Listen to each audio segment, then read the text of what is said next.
When you're moving from place to place. Good morning, good morning, morning, good morning, morning.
Put a smile on your face when you're moving from place to place. Good morning, good morning, morning, good morning, morning.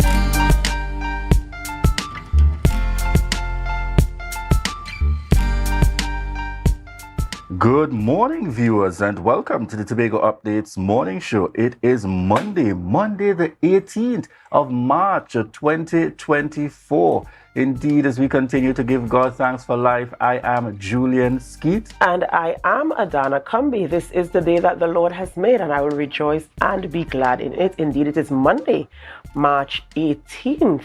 As I said to you, I feel as if we're running down the first quarter of the year. We're almost at the end of March. It's a special time for some. If you know, you know. But we're in the beautiful month of March, and so I will celebrate every single day of this month. Julian, what was the weekend like for you? Well, this weekend, you know, as I look at the backdrop there, perfect kind of weekend. I spent, a part of the weekend with the family up in the north side. Right, the beautiful, the scenery, beautiful north side. I swear it has literally been years since I've gone to a river, just spent time outside of having someone visit and you're taking them around. Just enjoying some time in the space there, Palatuvere, up at in Castara, really an enjoyable time out. In fact, sitting on the roadside, kudos to Roxanne up there in Castara, that shop right on the junction, sit down eating cutters and fries, and you're making me jealous, really just having a kind of rock back time in the north side, and it always reminds me very much so the greater appreciation or that reminder I got during COVID when we were not able to move out of what was your normal space, to get a little refresher. Yes. And you were able to gain a greater level of appreciation for what people come right here to Tobago to enjoy. The beauty of seeing our visitors walking on the streets of Castara, comfortable as ever in Tobago, gave me that gentle reminder. I live where you love to vacation. I'm so happy that you were able to have that experience. Just hearing, your report and that, it just makes me feel relaxed. Yes. I wasn't there, but I feel so very, very relaxed. Yeah, really a plus. And that friendly spirit of the people, I couldn't help but say it any other way to the collective up there. Castara continues to lead the way. Yes. The north side continues to lead the way. And if any at all we are able to mirror that throughout Tobago, then we're ready for tourism. That's right. Of course. All right, ladies and gentlemen, we're going to head on over to the news in 90 seconds with Biana. Thank you, Julian and Adana. Here is your news in 90 seconds for Monday, March 18th, 2024. Interim political leader of the Tobago People's Party, Fali Chavez Augustine, addressed a public gathering in Speyside, emphasizing several notable achievements by the Executive Council under 2 years. He emphasized the employment opportunity for 150 youths in agriculture and over 350 youths in healthcare, alongside the renovated Studley Park and Palatuvere Fishing Depot. Additionally, efforts are underway to develop a Tobago-centric educational curriculum with initiated plans for a new preschool to address educational gaps in the Corlan area. Notably is the refurbishing of the Shore Park Cultural Complex, marking Tobago's most substantial development investment with intentions to establish a public service academy. Up next, opposition MP for Oropouche West, Devendranath Tanku, during a press briefing, criticized the property tax and its proposed amendments, denouncing them as unethical and discriminatory. He argued that the finance minister announcement of a reduced assessment rate was merely a diversion from the fundamental issues with the tax, particularly its reliance on annual rental value. Tanku emphasized that as long as the tax continued to be based on speculative income and displayed discriminatory tendencies, the opposition will oppose it. Additionally, Tanku outlined several flaws in the tax system, including the government's proposal to decrease the residential property tax rates. And finally, at a virtual meeting conference, leader of the Movement for Social Justice, David Abdullah, proposed a progressed approach to the property tax. Abdullah suggested that property tax should initially target industrial and commercial users to address social justice concerns. He argued that taxing the wealth would contribute more to the national purse rather than burdening pensioners and low-income owners. Abdullah criticized the government for placing additional financial strain on ordinary citizens who are already struggling with high cost of living, expressing concerns that many people are barely managing financially, and accused the government of adding to their difficulties. And that was your news in 90 seconds. Yes, thank you very much there, Biana, certainly bringing us those highlights are taking place and always very interesting developments. But before we touch on any of those areas, we're going to head straight on into our birthday shout-outs, here on Tobago Updates. And we get started this morning, no stranger to us here on set, celebrating a birthday. Is bow tie and all we see here in the mix this morning, none other than our very own youth host, Dwayne Nurse, certainly continuing to do his thing. And Dwayne, we're trusting that you have a blessed and enjoyable birthday celebrations. Take a little time out for yourself today. You know, I feel like these images are the different faces of Dwayne Nurse. That's right. Most definitely, we want to wish you a happy birthday, my brother, and continued blessings. We trust that you enjoy your birthday to the fullest, and that's coming from your entire Tobago Updates family. And the next on screen and celebrating a birthday also is Karen Wills. Karen Wills is celebrating a birthday today. And we do want to wish you a very happy birthday. And I might be biased, you know, all the persons celebrating in March, I'm going to put it on. I'm going to lay on all the birthday blessings on all of you guys, because we're in the best month of the year. So happy birthday to you, Karen Wills. God bless you and may you enjoy every moment of it. All right, we also have on screen, we're sending out a belated birthday greeting to Mariska Thomas. And this is coming from the entire Tobago Updates family. And following Mariska is Nathia Job. Nathia Job is celebrating a birthday as well.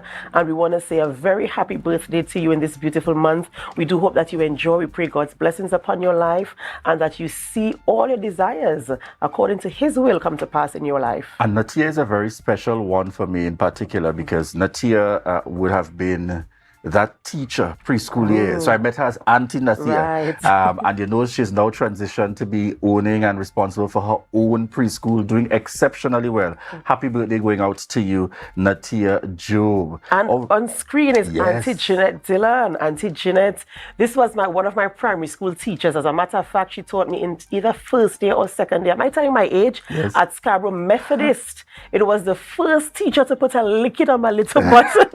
and Auntie Jeanette, yesterday when she, you know, she was at church, and I quickly captured this photo of her. Right. And if you saw Auntie Jeanette at church making her stride around, yes. celebrating 85 years. I remember her as my, I think she was VP in my time. Right. You know, really, really amazing that she still has all this energy. I know, and look at that smile. You could see the life in her. And you know, I had to do the thing. When I'd finished taking the photo and I went to wish her happy birthday in church, I said, I just want you to see what I'll be putting out there of you. She said, approved. Approved, That's Juliet. right, that's right. So this morning we're wishing Auntie Jeanette Dillon a happy, happy birthday and indeed continued blessings as you celebrate 85, going strong. In Jesus' name, we continue to wish you the very best coming from the entire Tobago Updates family. And on screen is our very own, the person who's responsible for making my face ready for TV. A little Zalia Lakman. No, she's not the one who gets my face ready, but she's part of the family who gets my face ready for the show. And I want to wish Zalia Lakhan a very, very happy birthday today. A beautiful young lady here with us in studio this morning. You might be wondering, yeah, she's right here with us. And I want to say happy birthday to you, sweet girl. And I pray that you do enjoy your day today and that all your friends at school wish you a happy, happy birthday. God bless you. Happy, happy birthday to you. Enjoy. Make all demands from mommy today. I'm just saying. That's right, that's right. You know, it's the kind of thing that you get children to do, except when it becomes your child. turn. That's right. So viewers, we want to thank you very much and certainly sending birthday greetings to each and every one of you celebrating on the outside there. This morning, we definitely want to continue to recognize our viewers that continue to tune in day after day. Pearl Murray Beard in the mix this morning. We also have Gloria Alec, Julia Brown, Travis Moses, Ostra Trotman on with us this morning. Latoya Hosford. I see in the mix also we have Lawrence Hislop, Myrna Roberts Quashi, Wayne Clark, Julia Brown, Marilyn Spence, Jofi. Good morning to each and every one of you continuing to connect with and to choose the Tobago Updates morning show. Shout outs this morning. Lavian, I see you. I see you this morning there, tuned in via TV. Lisel James and each and every one of you want to say thank you so much for continuing to choose the Tobago Updates morning show. And I see the fan club for our youth host is also online. That's certainly right. Sending him birthday greetings and blessings as a means of continuing to encourage our young people. And we want to say thank you very much indeed. Thank you very much to each and every one of you. Adana, who do we have on our rundown this morning? Right. Well, this morning we're having conversations with Mr. Curtis Williams, and he is the president of the Trinidad and Tobago Chamber of Industry and Commerce Tobago chapter. And we're talking about restoring safety meeting synopsis. We're going to have the synopsis on that meeting that took place there, I think it was last week. And we're also speaking with Sheila Prince, acting inspector of the TTPS, and Melinda Daniel Cook, sergeant in charge of traffic of the TTPS. The crime update, our weekly crime update, we'll be receiving that this morning, as well as we're speaking about demanding money by menace, how we're going to be dealing with that as well. And we round our conversations up this morning with Natasha Allen. She's a legal officer with the Legal Aid and Advisory Authority, and we're talking about free legal aid for Bell Garden and environs. You'd want to be a part of that conversation. You want to hear how that conversation goes, especially free legal aid. So many of us need some sort of advice with legal matters, and that is free. So we're going to be rounding up with that conversation. So this is your invitation to stay with us till the very end as we have those discussions and bring the information to you and update you of things happening in and around Tobago.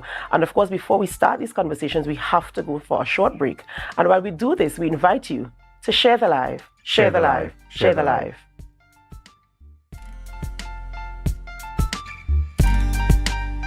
Scrub Ties brings to you our organic fat dissolving shots. Yes, guys, our lemon butter shot breaks down stubborn fat, tightens any loose skin while increasing your metabolism. No side effects, no downtime. We also offer cavitation, cellulite treatment, butt, breast, hip dip fillers, weight loss, fertility IVs, and much more. Contact us on 495-6624 or follow us on Instagram at Scrub Ties Body Contouring.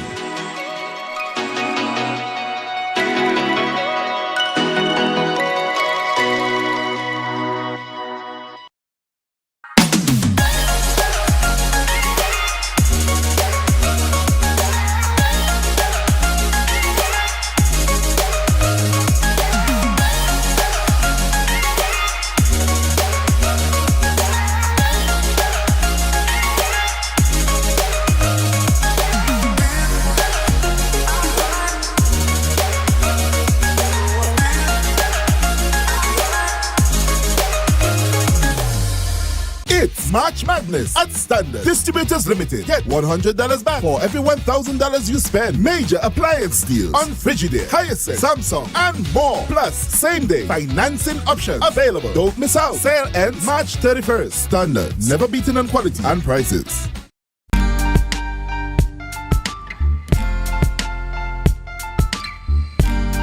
Put a smile on your face when you're moving from place to place. Good morning, good morning, morning, good morning, morning.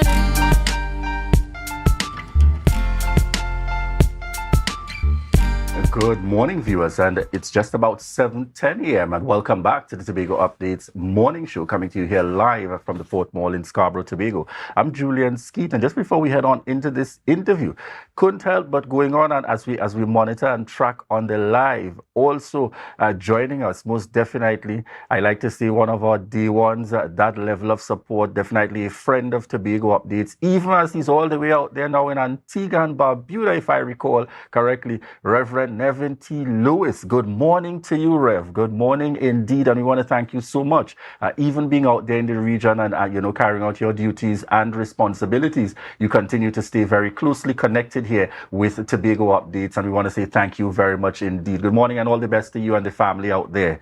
All right, at this point, viewers, we're heading on in to our discussions this morning, and we should have joining us online Curtis Williams, President of the Trinidad and Tobago Chamber of Industry and Commerce Tobago Division, as we are speaking restoring safety, and giving us an idea of that meeting synopsis as we all remain very hopeful with the state of crime in Trinidad and Tobago. Good morning to you, Curtis Williams. No pressure at all.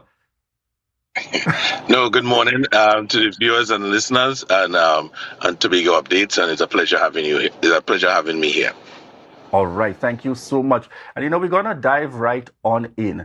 For the purpose of the Tobago Division, clearly you would have seen the need, like many citizens in Trinidad and Tobago, given the concerns and the state of crime, of course, particularly in our island here in Tobago as well. For you, I want you to start off by indicating your immediate response, having gained the opportunity to be able to have the kind of sit down that took place with the Commissioner of Police. What was your your initial thoughts on that before we delve into the details of the meeting?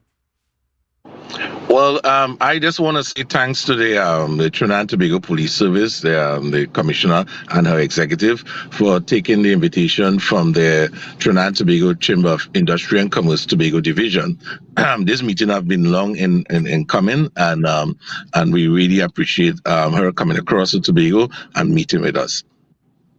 All right, thank you indeed. All right. And so, of course, we're talking about crime. We're talking about how we're going to mitigate crime, how we're going to reduce the level of crime that we're seeing occurring in Trinidad and Tobago. So many of us have so many concerns. And of course, the crime hits home. We might think it hasn't happened to me or it hasn't happened to somebody I know, but it happens in our communities. And the fact is that it can come home. So what are some of the discussions you had? What is some of the key points you spoke about in that meeting? What are some of the main things that you wanted to address and to see resolve come from? Well, coming out of that meeting, we invited a couple of folks that we think was interested to be there with us. We invited the National Parent Teachers Association because we had some challenges with bullying schools, and we wanted wanted them to be part of the talks. And they brought along the tutor. That's the Teachers Association as well. We also think it was wise for us to invite the youth organization. So we had the Tobago Youth Council there as well. And we did bring in the tourism sector folks and the Hotel and Tourism Association. And they are the folks that comprise of this initiative. And it went pretty much well in terms of they delivering what they ought to deliver as we move forward. Some of the topics that we spoke about to treat with, we want to delve straight into it with school violence, and we have noticed that there have been a upswing in school violence, in the bullying in schools, especially in the secondary schools. There are also bullying in primary schools, but most bullying is taking place in the secondary schools. So we thought it was very, very prudent of us to invite these folks into that meeting to really have that important conversation going forward. We also took the opportunity to speak about community policing, and which definitely is a big player for us in terms of treating with the community and the gang violence. And coming out of that, there were some important outputs. One of the major outputs is that we develop a program with Tutor and the Education Division, along with the National Parent Teachers Association, to deal with the school violence, and that will be coming out soon. The Division of Education will be in that talks as well with us as we go forward in treating with that program. I want to ask you, because certainly having these kinds of talks, is nothing new in Trinidad and Tobago. How hopeful are you that we will see actions coming out of these talks taking place? And I asked the question on the premise that I noted by way of a newspaper article, the commissioner assuring Tobagonians and Trinidad and Tobago that the TTPS has implemented several measures, etc. But it is also no secret on the flip side that she's by far not one of our popular commissioner of police, and people don't necessarily have that level of confidence in the commissioner of police at the moment. So how hopeful are you that these will ultimately transition into actions? Well, coming out from the talks, and this is one thing we did mention at the meeting, is that it's not going to just be a talk; it's going to be action oriented, and we will definitely guarantee with some of the information given to us that with immediate effect, some of the action definitely took place, and we can see, and they asked us to hold them accountable for the actions. That's from the ACP Hazel in Tobago. He asked us to hold him accountable to action here in Tobago in treating with crime and violence on the island. We must say that coming out of the meeting, also we will be partnering with the community policing in adapting a community as we move forward. And why we said that is that the business community plays an important part in the community, and we want to give back to the community. So we asked the police where are some of the issues that they have, and they had a couple of issues dealing with resources, and we at the business community is more than willing to assist them in getting these resources on ground so that they can assist in crime fighting. Another thing, I want to piggyback on that question that Julian just asked in terms of seeing the action taking place, in terms of the conversations you had. We're going to have the action. Okay, you're hopeful that things are going to happen. What about sustainability? Because sometimes we start these projects, we start these initiatives, and we might start seeing some results, and then we just plateau. What is going to sustain these initiatives, and what is going to sustain these projects? You mentioned the ACP asking you to hold him accountable, but what other strategies are you putting in place to ensure that these things are sustained and that is a long-term thing, and it's not just like, just a short-term resolve for the situation that we are currently faced with? Because we want sustainability. We want crime to disappear if possible at all. We don't just want to deal with something on the short-term basis and then in the next couple of months or by next year this time we're doing this again. What do we put in place to ensure the sustainability and the longevity of the projects and initiatives that are going to be implemented to put this curb in crime in Trinidad and Tobago, specifically in Tobago? Well, one thing we came about with is having regular meetings, and at these regular meetings, the meetings information will be documented, and we will definitely be holding the TTPS accountable for the action items on the agenda. The commissioner also pledged that she will be back in Tobago to meet with us on a continuous basis, so maybe once or twice in every quarter. She might be back here and meet with us as a means of following up, because we asked about that said issue in terms of following up, in terms of things getting completed and at the acquired time, and we will assure that this definitely will not be as in the past. It will be something that going forward that will be definitely positive going forward. I want to say definitely one of the statements you made is as it relates to ACP Collis Hayes. Again, a man who has a proven track record in terms of his service and his approach to service in terms of engaging the community, engaging young people, and so on. I know that you mentioned specifically the business side, as in your members getting involved from the perspective of doing your part.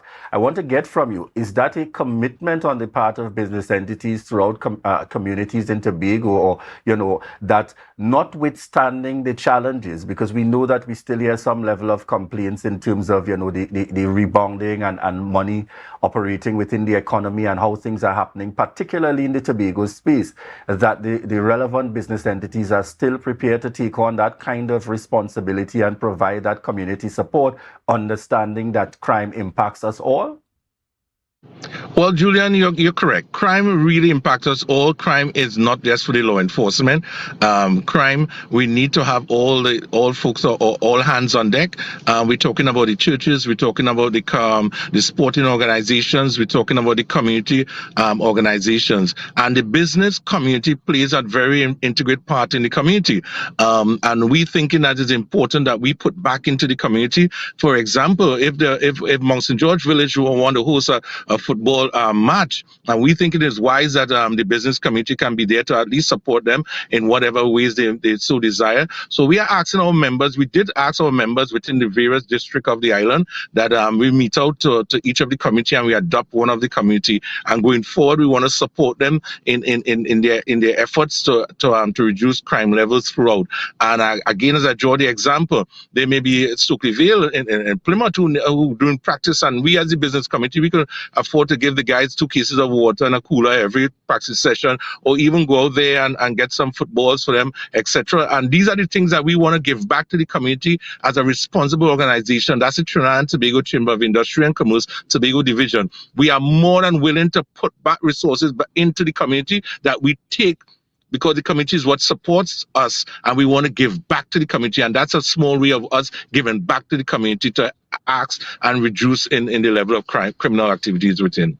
Curtis Williams, I want to say commendations to you. I know you before this position, and I know you're a man in the community and doing your NGO work, and I'm happy to see that you have taken that spirit directly into your presidency in the chamber to really seek to make that kind of difference. As we look to wrap this morning's interview, I want to ask you very quickly, we want to move off topic a little bit, because, we've had the issues in relation to contractors within your organization. And so any updates or progress as it relates to the THA and payments and so on?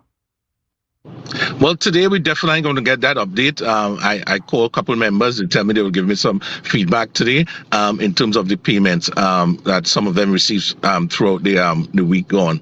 And I'm happy to know that the THA did live up to their expectation and did give the contractors something that they can at least go back to the respective companies and pay the respective bills, etc., that they have been incurring for the last couple of years. It's important that these bills be serviced, and it's important that the THA understand what's happening when they don't pay these contractors and the ripple effects we do have.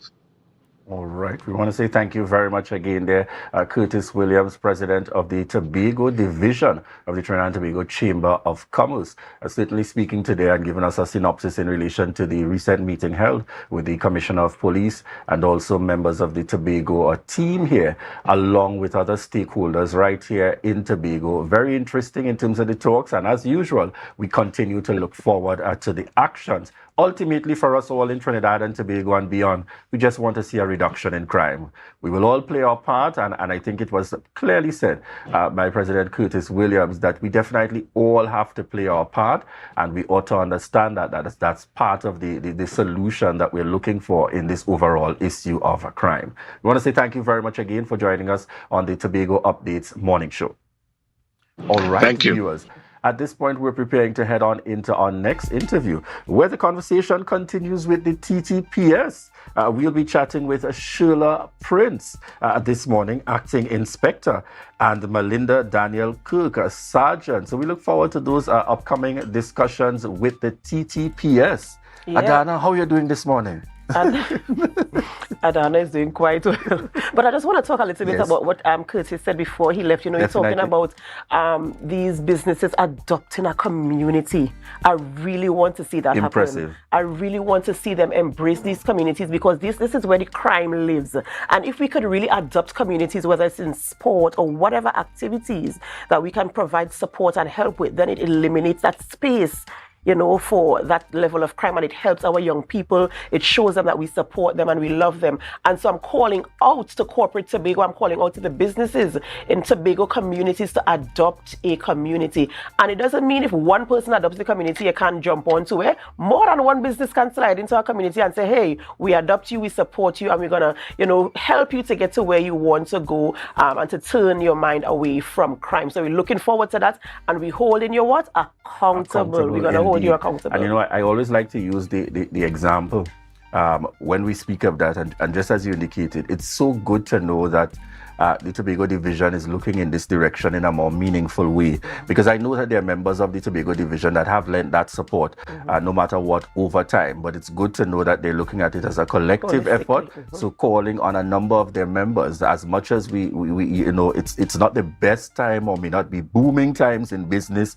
and you may still be rebounding from some challenges over time, but still you recognize the critical role of being able to give back, most certainly. So we look forward to those times. That's right. That's especially I couldn't help, we didn't chat about it a little earlier on, especially with the fact that I see the campaign has begun before the election bell rings. Naturally, man. Yesterday we saw public meetings taking place. We are seeing walkabouts happening by the PNM. We're seeing public meetings by the TPP, the Tobago People's Party, and we saw the Chief Secretary outlining the achievements to date and making that comparison as to what has been achieved within 2 years versus 21. I suspect we will see 21 coming out now to defend, to see what they did in 21. We'll see. So indeed, the campaign has started before the election bell has rung, and that's natural in any circumstance. As I like to say, during this period, may the citizens of the country, and in this case, the island of Tobago, benefit as much as possible. That's because it tends to be that at an election time, we benefit more than the norm. That's right. But may the citizens of this island, and Tobagonians in particular, benefit as much as possible between this entire campaign, before the campaign, and heading straight in to what is certainly going to be a very interesting 2025 with both general and Tobago House of Assembly elections due. All right, friends, at this point we prepare to head on out to a break, and so we want to remind you that this is your opportunity to share the live, share the live, share the live.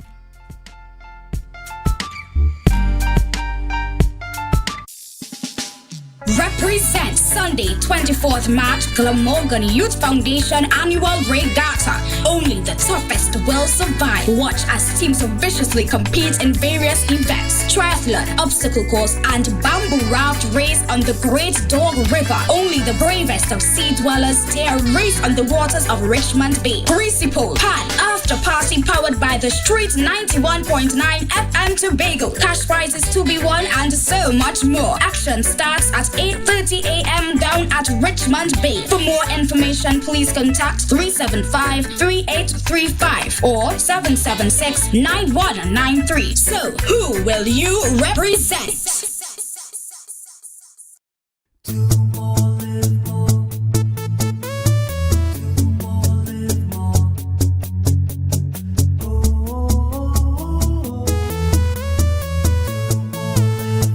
This is how it's gonna go. They better look up and low, 'cause this is your show, and everybody's gonna know. Say it to them once again. They better look up and low. This is your show, and everybody's gonna know. That's how it's gonna go.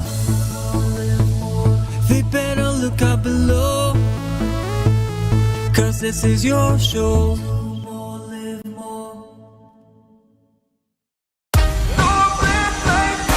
Hey, hey, these pages be home.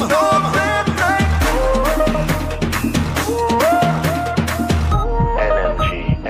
Meet me down in the band, we come out of. Run into, hey, run into.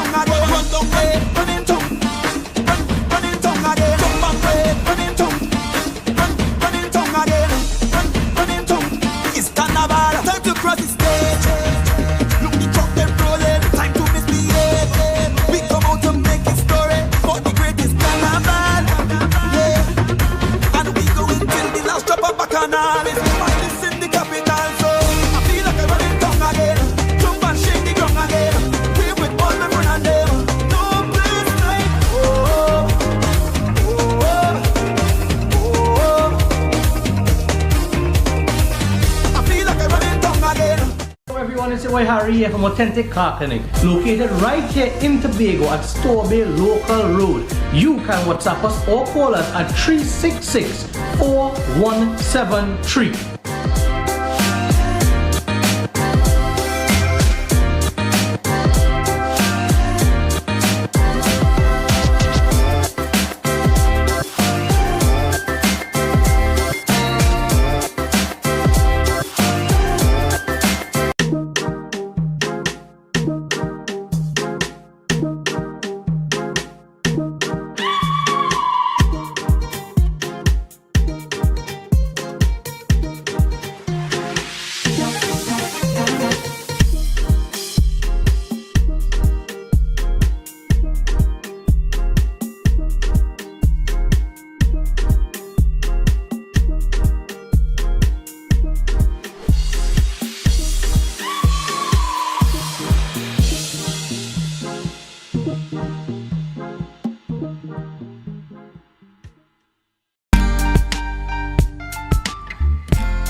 Put a smile on your face when you're moving from place to place. Good morning, good morning, morning, good morning, morning.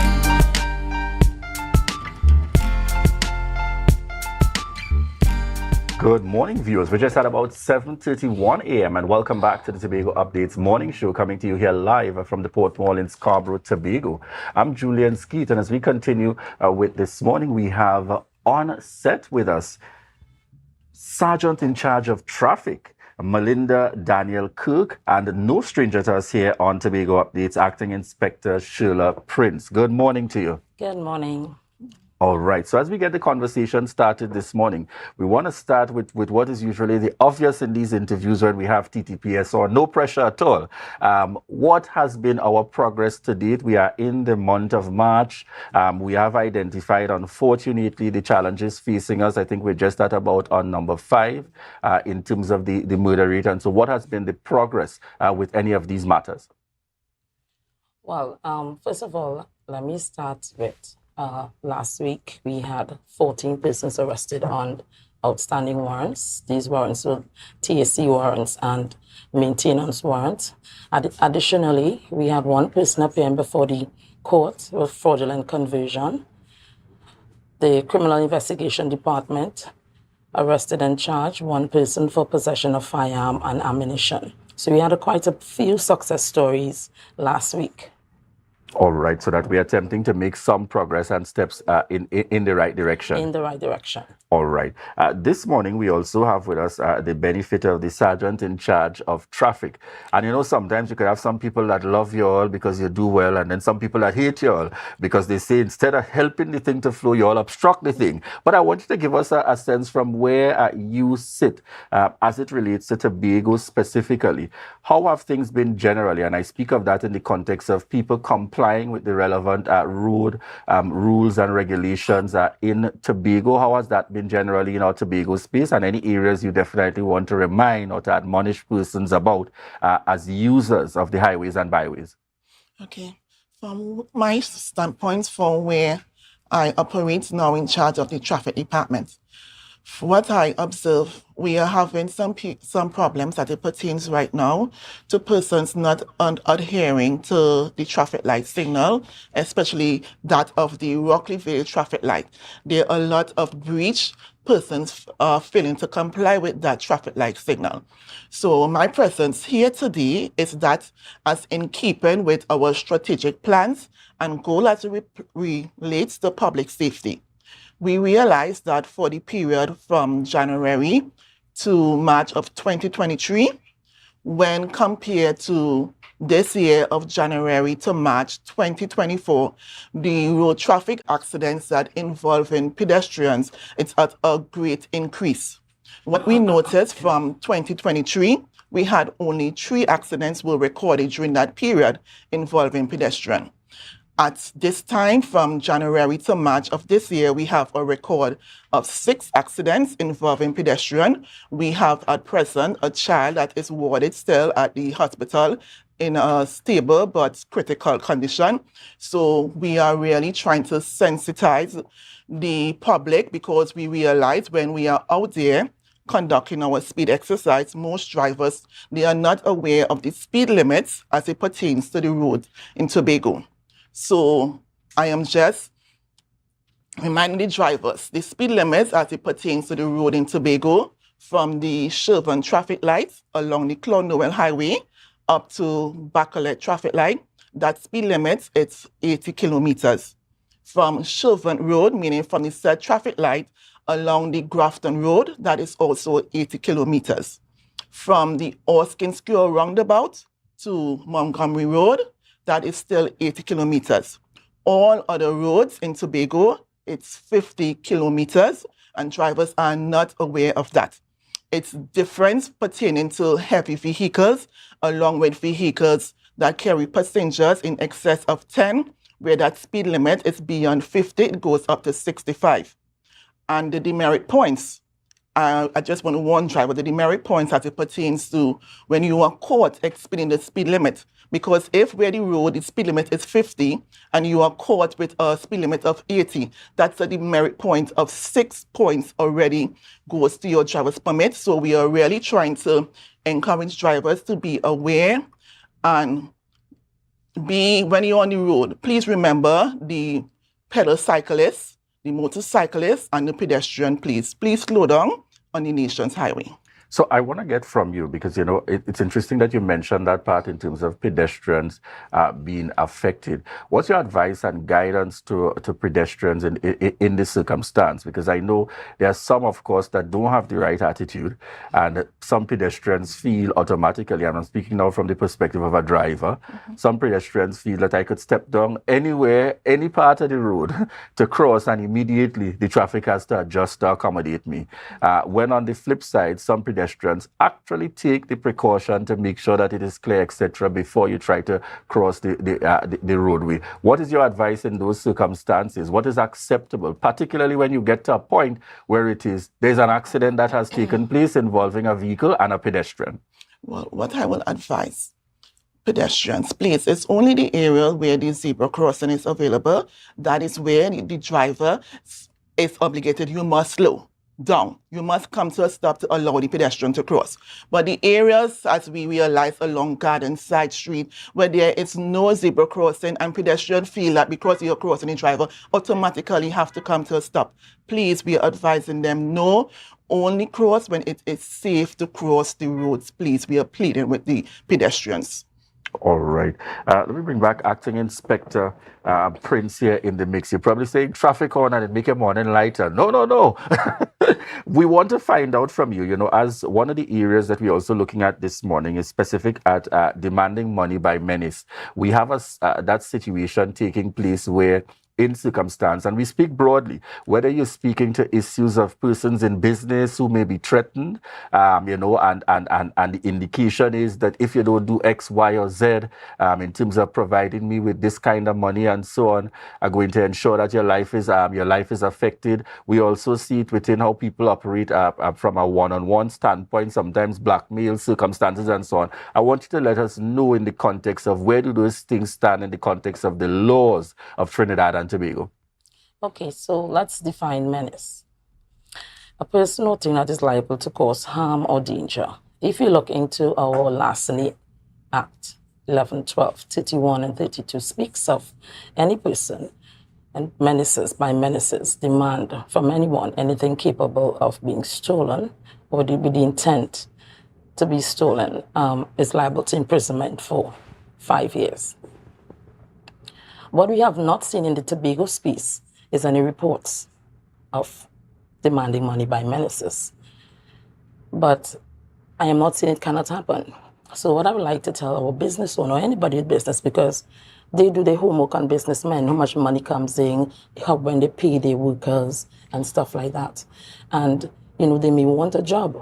And because they're not qualified, they might call the business owner and say, listen, I want this job, I want my family to get a work, and they may threaten their life, and even not their lives, but the life of their family and their children.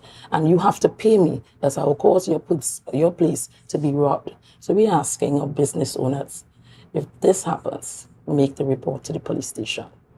But as I said, we have not have any reports since I am in Scarborough for the last couple of years, no.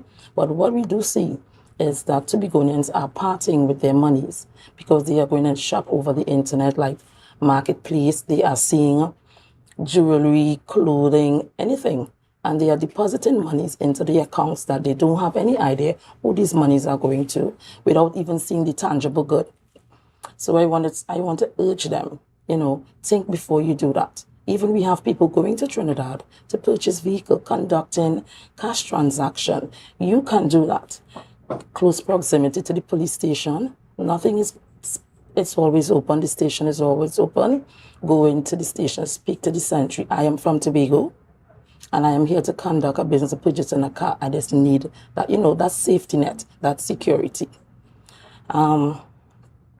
So that's a little bit on the demanding money by menace. One of the things I want to get from you, and I note you said we haven't had any reports in Tobago, and do you believe it's a case that, it's not happening, or rather, for some, it might be a concern? Is it easier for me to pay it as a business person and continue to ensure the success of my business because I'm not certain how confident I am? And that was one of the issues I raised in the prior interview, how confident I am with the police service to be able to manage it in such a manner, especially in such a small place as Tobago, because the fear that exists for some, that even some of these persons who maybe want to cause harm, sometimes they know the right people in the TTPS, and that message may go right back. How do you treat with that situation from the standpoint of reassuring, particularly business owners and so on, when they make the comparison between what is being demanded of them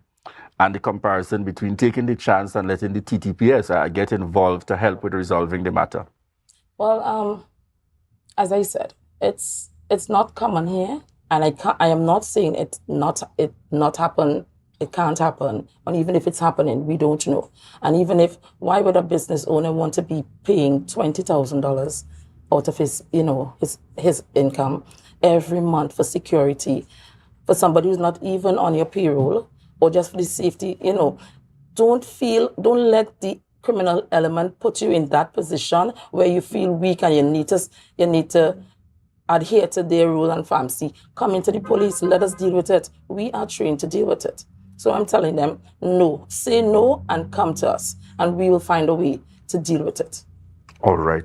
As we touch back on the matter of traffic very quickly, and I'm seeing a message coming in via WhatsApp, a reminder to us in terms of what some of those penalties are.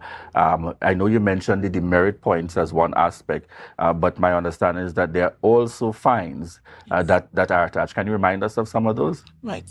As it relates to exceeding the speed limits, the demerit points, it varies. So if a driver is found going over the speed limit between 1 to 9 kilometers, that's a fine of $1,000 with only a demerit point of 0. Going from beyond 10 kilometers to 19 kilometers, that's a fine of $1,500 with a demerit points of 2 against your driver's permit. Beyond 19 kilometers to 30 kilometers, that's a fine of $2,000 with a demerit points of 4. And from over 30 kilometers per hour, that's a fine of $3,000 with a demerit points of 6 points. All right, excellent. So just giving a reminder to those of you out there, demerit points is part of it. And as I understand the system, those demerit points can now add up. What's the limit that it has to reach before your license is suspended? Just remind us of that again. Right. So if your demerit points, you have a total of between 10 demerit points to 13 demerit points, you can be disqualified for 6 months. From having a points of 14 demerit points to 20 demerit points, you can be disqualified for 1 year.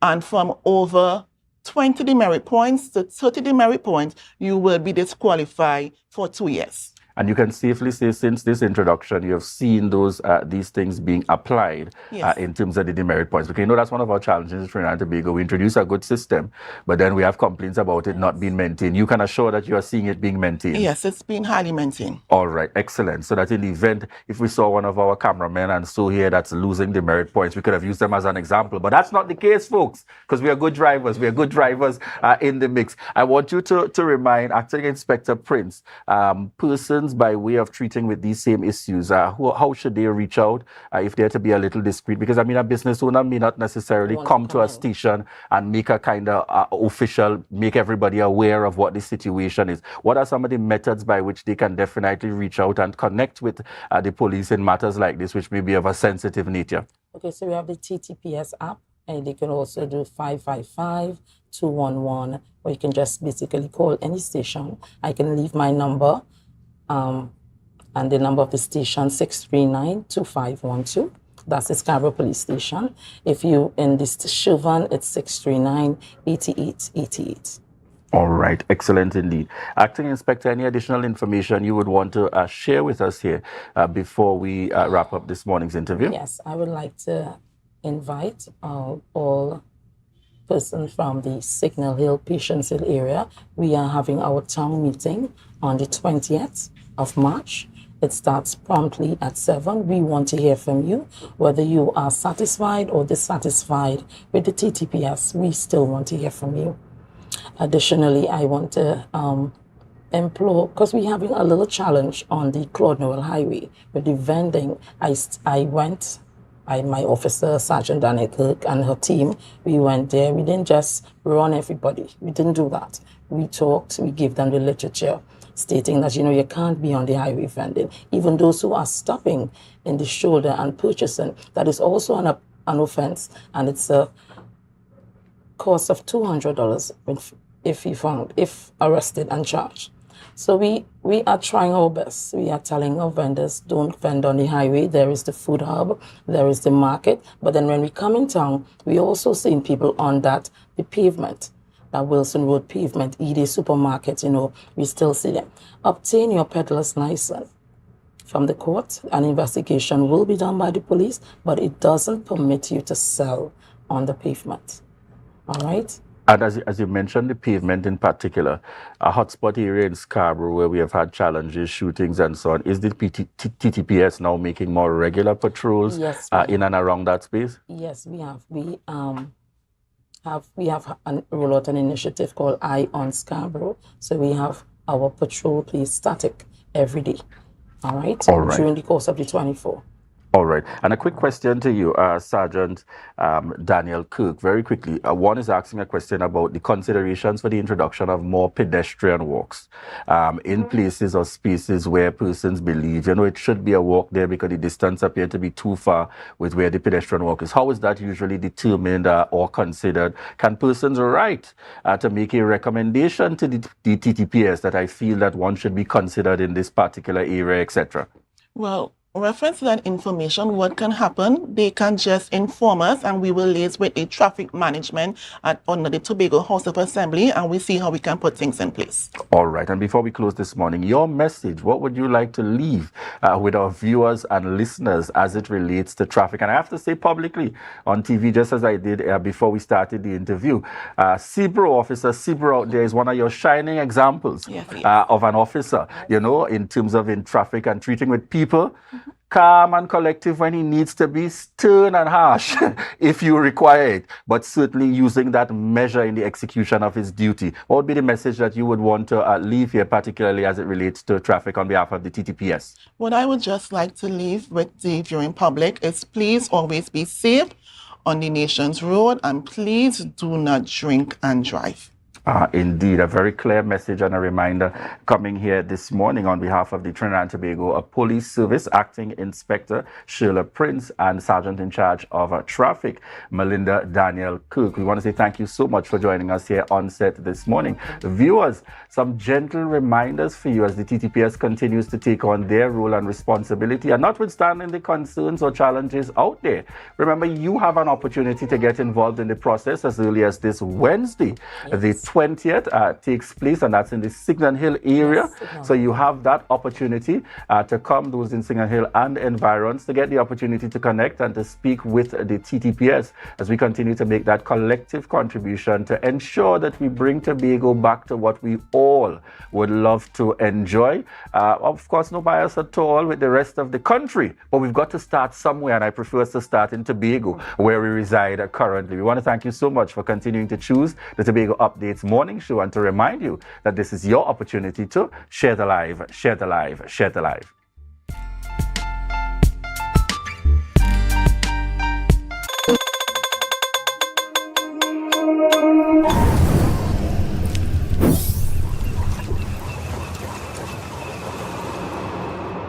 No place like home, home, home.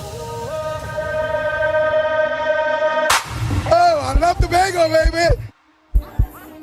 When we outside, it's an ocean of love. All that we align to the stars up above. Let we dance now, take a chance now with me. And we go jump till morning. Look, the moon gone sleeping. Tell them we not leaving till the last drop of bacchanal is madness in the capital. So I feel like I'm running tongue again. Jump and shake the ground again. We with all my friends and them. No place like home, home, home. We go jump till the moon come down. It's we who the stars shine on. Play a mass and break away. Freedom in we DNA.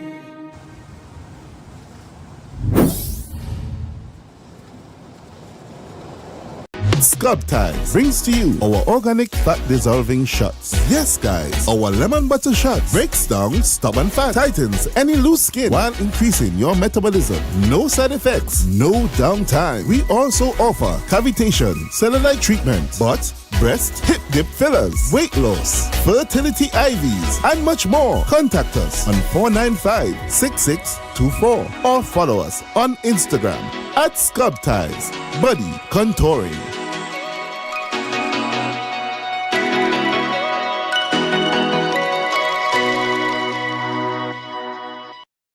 It's March Madness at Standard Distributors Limited. Get $100 back for every $1,000 you spend. Major appliance deals on Frigidaire, Hyacinth, Samsung, and more. Plus, same-day financing options available. Don't miss out. Sale ends March 31st. Standard, never beaten on quality and prices. At JK Tech, we bring technology to your doorstep. From cutting-edge laptops to reliable printers, we've got it all. Nationwide delivery and a new website for easy online ordering. JK Tech is your one-stop shop for your electronics and computer needs, carrying top brands such as Acer, Samsung, HP, and much more. Follow us on Facebook and Instagram at JK Tech TT or visit jktechtt.com. Quality tech is just a click away. JK Tech. Evaluate your shopping experience, your tech, your way. Call or WhatsApp 383-2651. Shop smart, shop JK Tech. Yo everyone, it's your boy Harry here from Authentic Builders General Hardware, located right here in Tobago Local Road, Tobago. That's correct, right here in Tobago. And we are offering you guys the best prices on all hardware material. And if you would like to get your free quotation done, all you have to do is WhatsApp us at 272-1990 and we will give you guys the best prices on all hardware material. That is a guarantee, as we are matching or beating any quotations.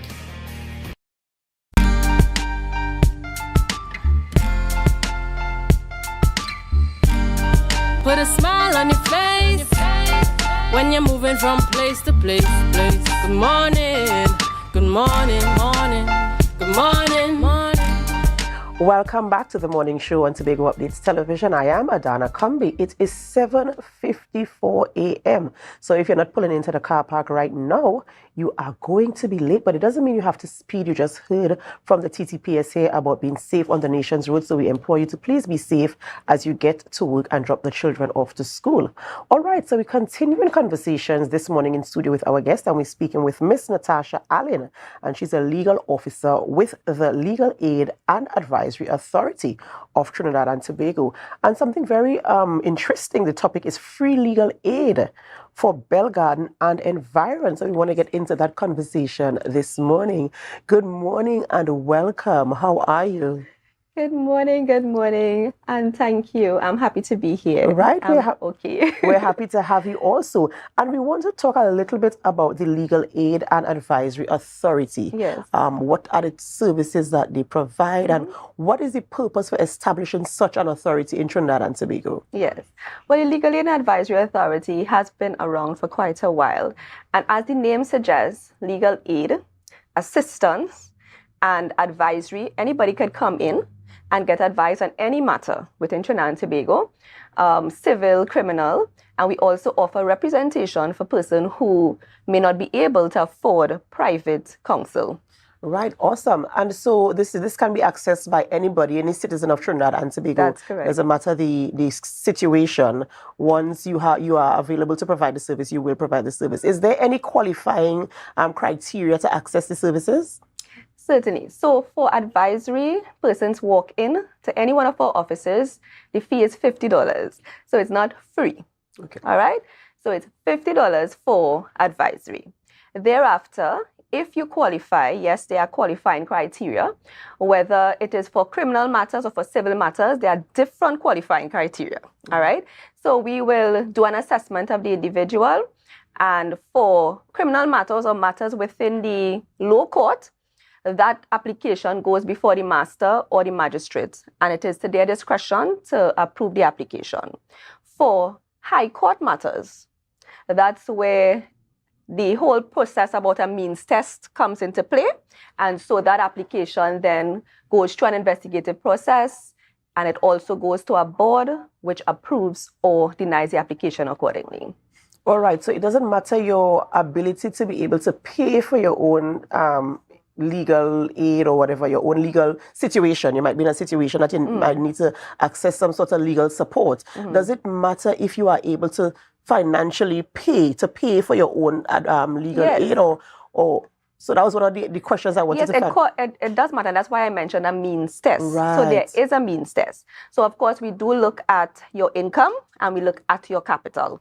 So if your income surpasses over $36,000 for the year, when we consider other deductions, then you may not qualify for aid as it relates to civil matters, because that, as I said, goes through a different process as opposed to criminal matters or magistrate court matters. Right? So persons, maybe like you, who working for over $7,000 a month, I'm assuming, may not qualify, as it were, for representation. But of course, you can always come, no matter your income, to get advice. Right. That is across the board, $50. Right. Awesome. I know you're going to be in Bell Garden. Yes. Providing this information. And I'm happy that you're here today so that people can have this measure of education in terms of legal aid and the services you provide and how to access the service. Yes. And how to determine if you need some sort of legal aid, because sometimes we might not know that we need help. Yes. And sometimes we might not know where to go. There are some people who might be a little bit shy. You have a situation and you're overwhelmed because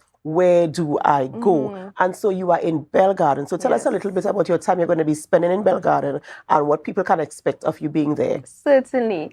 Bell Garden and environs, here we come. The Legal Aid and Advisory Authority Tobago District Office will be in your area.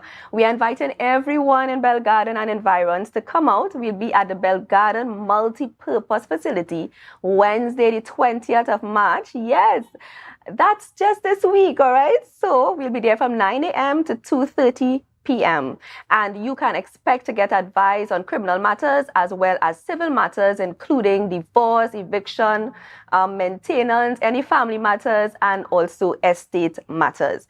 And for those of you who may not be able to come to Bell Garden, we are at the Caribana building in Bacalet Street in Bacalet rather. So you can always meet us there. You know, I'm sure many people know where the NIS office is. Yeah, so that's a landmark. So right after the NIS office, there's a orangish building there. You come through the car park and our door is the first in the car park. So for those who may not know, and it's always interesting to meet people still today who do not know about the Legal Aid and Advisory Authority. And that's why we are going throughout Tobago to ensure that our citizens here know, because oftentimes they come after their matter has progressed to a stage that, you know, it's difficult now to take up the matter, yes. As opposed to if they had come earlier. And then you ask them, so why didn't you come earlier? Well, I didn't know about the legal aid, right. And I didn't have money to go buy a private attorney. So we are here to let you know that you can come into us. And for persons probably who they are getting grants from the government, public assistance grants and stuff like that, sometimes their fee is waived when they come, because we understand as a Legal Aid Advisory Authority that they may not have the facility and the monies to be able to pay for it. And once you qualify, the government pays. So in other words, you get the service free. Okay. And we have attorneys like myself who are in-house attorneys, and we also have attorneys on our external panel. So even the attorneys who work in private practice, who you would go and pay for, they are on our panel, and so you can also facilitate or use those attorneys, and the government pays them to represent you.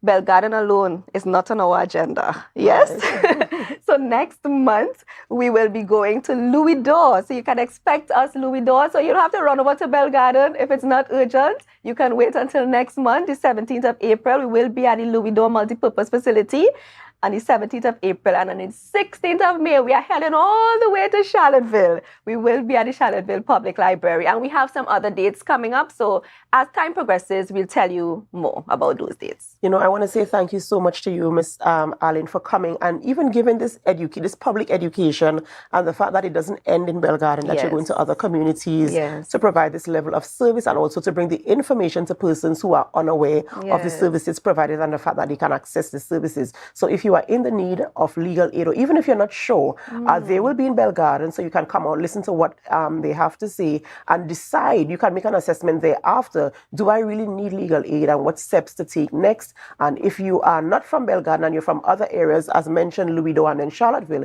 you can also access and further in their office in Scarborough. Yes. Ladies and gentlemen, we have to bring the conversation to an end at this point as we head on over to our other programming this morning. We end the morning show right here, and we thank you so much for staying with us right through the very end. And before we go, we want to remind you that we're heading over to Tobago Notes and then GMT with Candice Jackson. And before we go, of course, we want to ask you to share the live. Share the live. Share the live.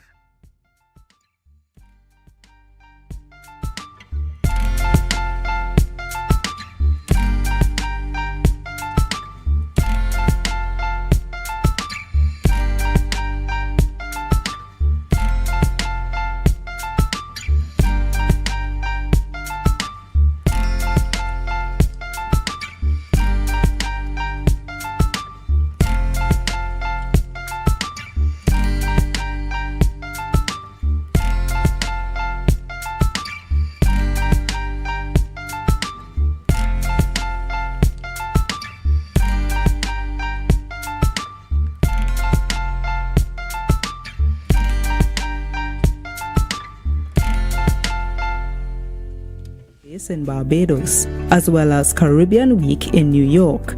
Chief Executive Officer of the agency, Alicia Edwards, says that events of this nature hosted by the Caribbean Tourism Organization help Destination Tobago achieve its tourist arrival objectives. It's all part of the ongoing recovery and pivot strategy for the agency. Post-COVID, there is a need to reconnect and to re-engage with our partners in various markets. And because the agency has decided that the USA is going to be a new and emerging market for us, it's an important part of the actions that we have to take in terms of building out the potential of that market. What the data has been saying is that while arrivals and the potential of the UK market is flattening out, there is increased upswing and uptick in the US market. In fact, Tobago may be one of the last Caribbean islands to actually jump on formally into the US market, and we think it's time that the agency spread its eggs further and do what it has to do in the USA. What are the other techniques, strategies that you all are going to be using to attract more U.S. tourists to the island? Besides us going out, we actually bring persons to the island. So we recently had a media press trip. We had persons from the US and Canada visited Tobago. We took them to some of our iconic spots. Some of the activities they were involved in include water sports. They also visited 3 different types of accommodation that they were really excited about. And of course, we gave them that Tobago feeling in terms of you come like a visitor or you leave like a local. So they're really excited about those experiences. So to be able to go back and write about the destination for the North American markets. The Tobago Tourism Agency also plans to attract regional tourists. Already on TTL's agenda is a road show set to take place in Barbados, as well as a press trip for Barbadian journalists. That was a production of the Department of Information, Office of the Chief Secretary, Tobago House of Assembly.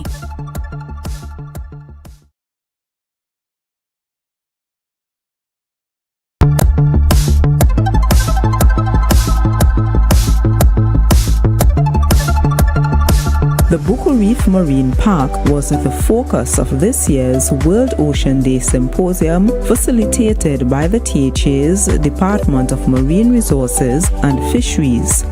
Celebrating our blue heritage was the theme under which environmental stakeholders discussed the socio-economic and ecological importance of this marine protected area.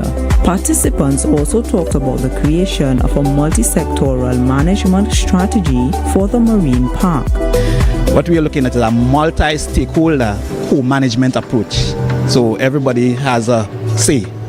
Tourism as well. In fact, tourism is a main stakeholder because if we're talking Bucco Reef, right, our main tourism attraction, but yet, so there are tourism objectives as it pertains to the management, but yet there are conservation objectives, and sometimes you find a tension between those 2 objectives. So the discussion here will be focusing on how can we harmonize the tourism objectives with the conservation objectives so that all could be happy and we manage well. I think the NGOs and the private sector, they have a more vested interest in the environment. So I think they will be better to take the initiative to make this work. It was refreshing to see a lot of like-minded people, and you have stakeholders that's now coming to the realization that we need to have some kind of a protection of our marine environment that is unique to the island. It can't be governmental run. It can't be run by the government. It has to be the private sector, the stakeholders, the people who are involved in the environment. I like the points about the spatial planning and zoning of the park. That's very important, and that's one of the aspects of the fishing as well, because people must know where they can go in the park and do certain activities, and that is a good practice. Tobago's main tourism product is the ocean, the rainforest, and all that surrounds us, but the ocean plays a big part in Tobago, and preserving it is definitely key. Other World Ocean Day activities included beach cleanups at Kilgrin Bay and No Man's Land, along with a lionfish derby at Castara. A seafood fair coming up on Friday, 30th June, rounds out the month of World Ocean Day activities on the island. That was a production of the Department of Information, Office of the Chief Secretary, Tobago House of Assembly.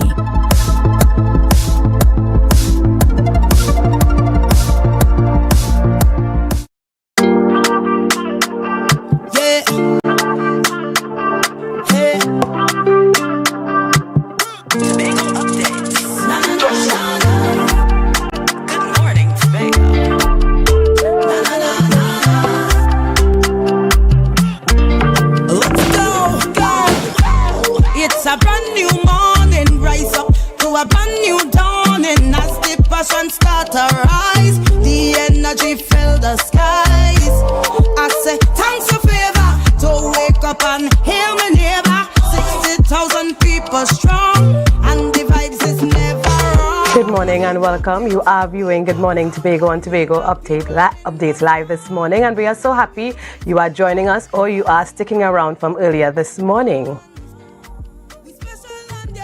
Here's your news in 90 seconds for Monday, March 18th, 2024. Interim political leader of the Tobago People's Party, Fali Chavez Augustin, addressed a public gathering yesterday in Speyside where he emphasized several notable achievements by the Executive Council under 2 years in office.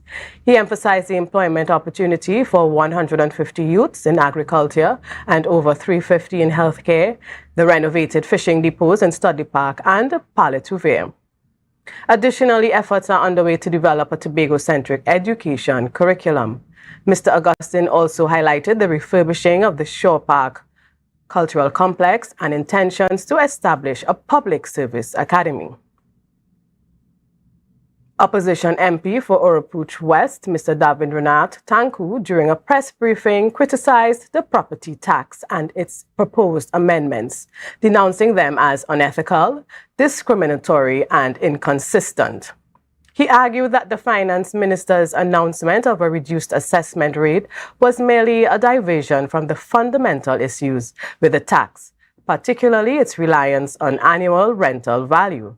Tanku emphasized that as long as the tax continued to be based on speculative income and displayed on speculative income, the opposition would oppose it. Additionally, Tanku outlined several flaws in the tax system, including the government's proposal to decrease the residential property tax rate. And finally, at a virtual media conference, leader of the Movement for Social Justice, Mr. David Abdullah, proposed a progressive approach to the property tax. Abdullah suggested that property tax should initially target industrial and commercial users to address social justice concerns. He argued that taxing the wealthy would contribute more to the national purse rather than burdening pensioners and low-income homeowners. Abdullah criticized the government for placing additional financial strain on ordinary citizens who are already struggling with the high cost of living, expressing concern that many people are barely managing financially and accused the government of adding to their difficulties. And that was your news in 90 seconds. As we switch gear this morning from our news, our first guest is with us here in studio this morning, Mr. Kwesi Devines, no stranger, of course, to all of us here in Tobago. Welcome, Mr. Devines. Thank you. Good morning to all of your viewers. Natalie, thank you for welcoming me. Actually, this is the first time I'm on the show, so... Really? Yes. All right, well, it's really special welcome to you this morning. Thank you so much. It's really a pleasure to be here. So this morning, we're having a chat about, well, you are here as former secretary in one of our divisions. Now, you know, we change names all the time. So currently, the division is Division of Infrastructure, Quarries and Urban Development. But when you sat there, what was its name? Oh, it was the Division of Infrastructure, Quarries and the Environment. There was a strong focus on the marriage between infrastructural development and environmental preservation and sustainability. Right, and I know you are here, of course, to address one of the concerns that's getting a lot of airplay in terms of the Friendship Estate, right? Of course, we would have heard from various persons. We would have heard from the Secretary, Mr. James. We would have heard from Mr. Ansel Dennis. And a lot of people would have their opinions, Yes. etc. Now, you are here this morning to give us a perspective. People may argue who's telling the truth, but everybody should have a voice. Yes. So I would start, you know, that road is being constructed, and I want to start off where explain to us in terms of what were the plans, because I understand that it would have been when the PNM was in power, what would have been planned for that area. So maybe you could start us off there. All right, thanks so much, Natalie. And you know, I really said to myself this morning, I'm not going to get into a road debate. Right. No debate. And I want to put it in the context. Yes. That because there's a situation where we are talking about who should have built a road and why the road should have been built. Right. The reality is governments have to do work. Development has to happen. And anyone who is focused on building a road and touting it as an achievement doesn't understand the role of government. And I just want to put that context on the table. Right. That governments are really in place to build societies, not build a road. And in reality, building a society means that, yes, you have to build roads, but your roads serve a purpose. And the roads serve a purpose in many ways. They facilitate business, they facilitate movement of people, they facilitate economic activity, and they even facilitate through the construction sector, which has a great multiplier effect. They facilitate economic growth. So I just want to put that context on the table. In terms of the plans, and I will leave these documents with you actually. There was an MOU between the government, the cabinet of the government of Trinidad and Tobago, and the Tobago House of Assembly for the construction of a roadway, a dual carriage roadway, that would have been paid for wholly and solely by the government of the Republic. And that was to facilitate, of course, the new construction of the airport terminal for the E.N.R. Robinson Airport Terminal, International Airport. So it was understood at the point in time that as we are building this new airport, there needs to be greater access. There needs to be development of the roadway. And of course, that should go through a process. So there were proposals, there were conceptual designs, and we were moving forward. Of course, things change, and that's fair. I tell people all the time, I learned long before I ever sat in any office, that policy is whatever government decides to do or not to do. So if it is this government, this THA, this administration decided not to follow through, then that is on them. That's their policy. However, that policy has come at the opportunity cost of $70 million of the money that could have been spent otherwise in Tobago. So the administration, and if we were to take off the table the procurement method, if we were to take off the table who was selected to build, if you were to take off the table the ridiculous innuendos that the PNM probably went back in time and placed Mr. Hearn on the property 35 years ago, if you were to take that off the table, the fact is that the opportunity cost of the development of this road is $70 million to the people of Tobago, because the entire cost was going to be borne by the government of Trinidad and Tobago. Could you imagine, Natalie, if the Prime Minister, we woke up this beautiful Monday morning, and the Prime Minister said, you know what, there's traffic going into Chagaramas, we're going to have carnival again soon, or we're going to have anything soon, we're going to build a causeway across the water. That's not how governments work. And I'm seeing where in the efforts to defend themselves, I'm hearing some frightening things, and things that I think people in Tobago should be really frightened, worried, and concerned about. Because I heard the secretary when he went live, and kudos to him for trying to be transparent, or what he terms to be transparency, that they are now advancing negotiations with some people for the road to pass. And I'm saying, we have built roads, I've built roads. And during my tenure, the PNM has built roads during our tenure. And I know that the design has to be done, that's one. But also that survey needs to be done. We need to ensure that it's free of encumbrances. Right. So any negotiation that has to be done should have been done long before the road even started. Right. So to come out to the people, as the Chief Secretary did, and say, well, the road will be done in a month, and then, and again, the determination is okay. Building the road is fine, but it's not about building the road. It's about developing a society. And what message are we sending when the EMA had to file an injunction? And of course, the complaint was filed not by the PNM, it was filed by the Conservator of Forests, our senior public servant in the Tobago House of Assembly, who is no support of the PNM as far as I am aware, and that's okay. And so an EMA injunction was filed so that they have to do the right things. Right. And then now we have a private citizen who has no brief with the PNM either. And he had to file an injunction because he woke up, I think he said Mother's Day, and to find that people are ready to bulldoze his place. Right, but let's just back up a bit, because you mentioned the EMA, and of course they have passed that because they now have clearance. Yes, of course. And in terms in that particular family or individual who is claiming rights, from what is in the public domain, is that the government or via THA would have acquired the estate in 2009. Yes, and I love that you brought that up, because, and I really want to advance the conversation, because in the perfect world, Natalie, our government has plans, the government will have enough money to do it, and there will be no encumbrances, there will be no challenges. We don't live in a perfect world.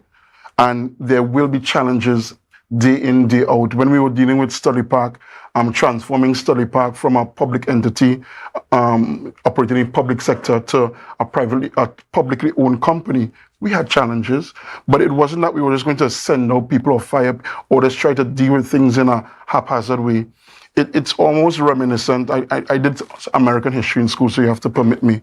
It reminds me of the westward expansion when they were building the railways, and it's like, I want this land for the railway, and whoever is there, if you don't give us the land by ease, we're taking it by force. And that's just not the way things are done.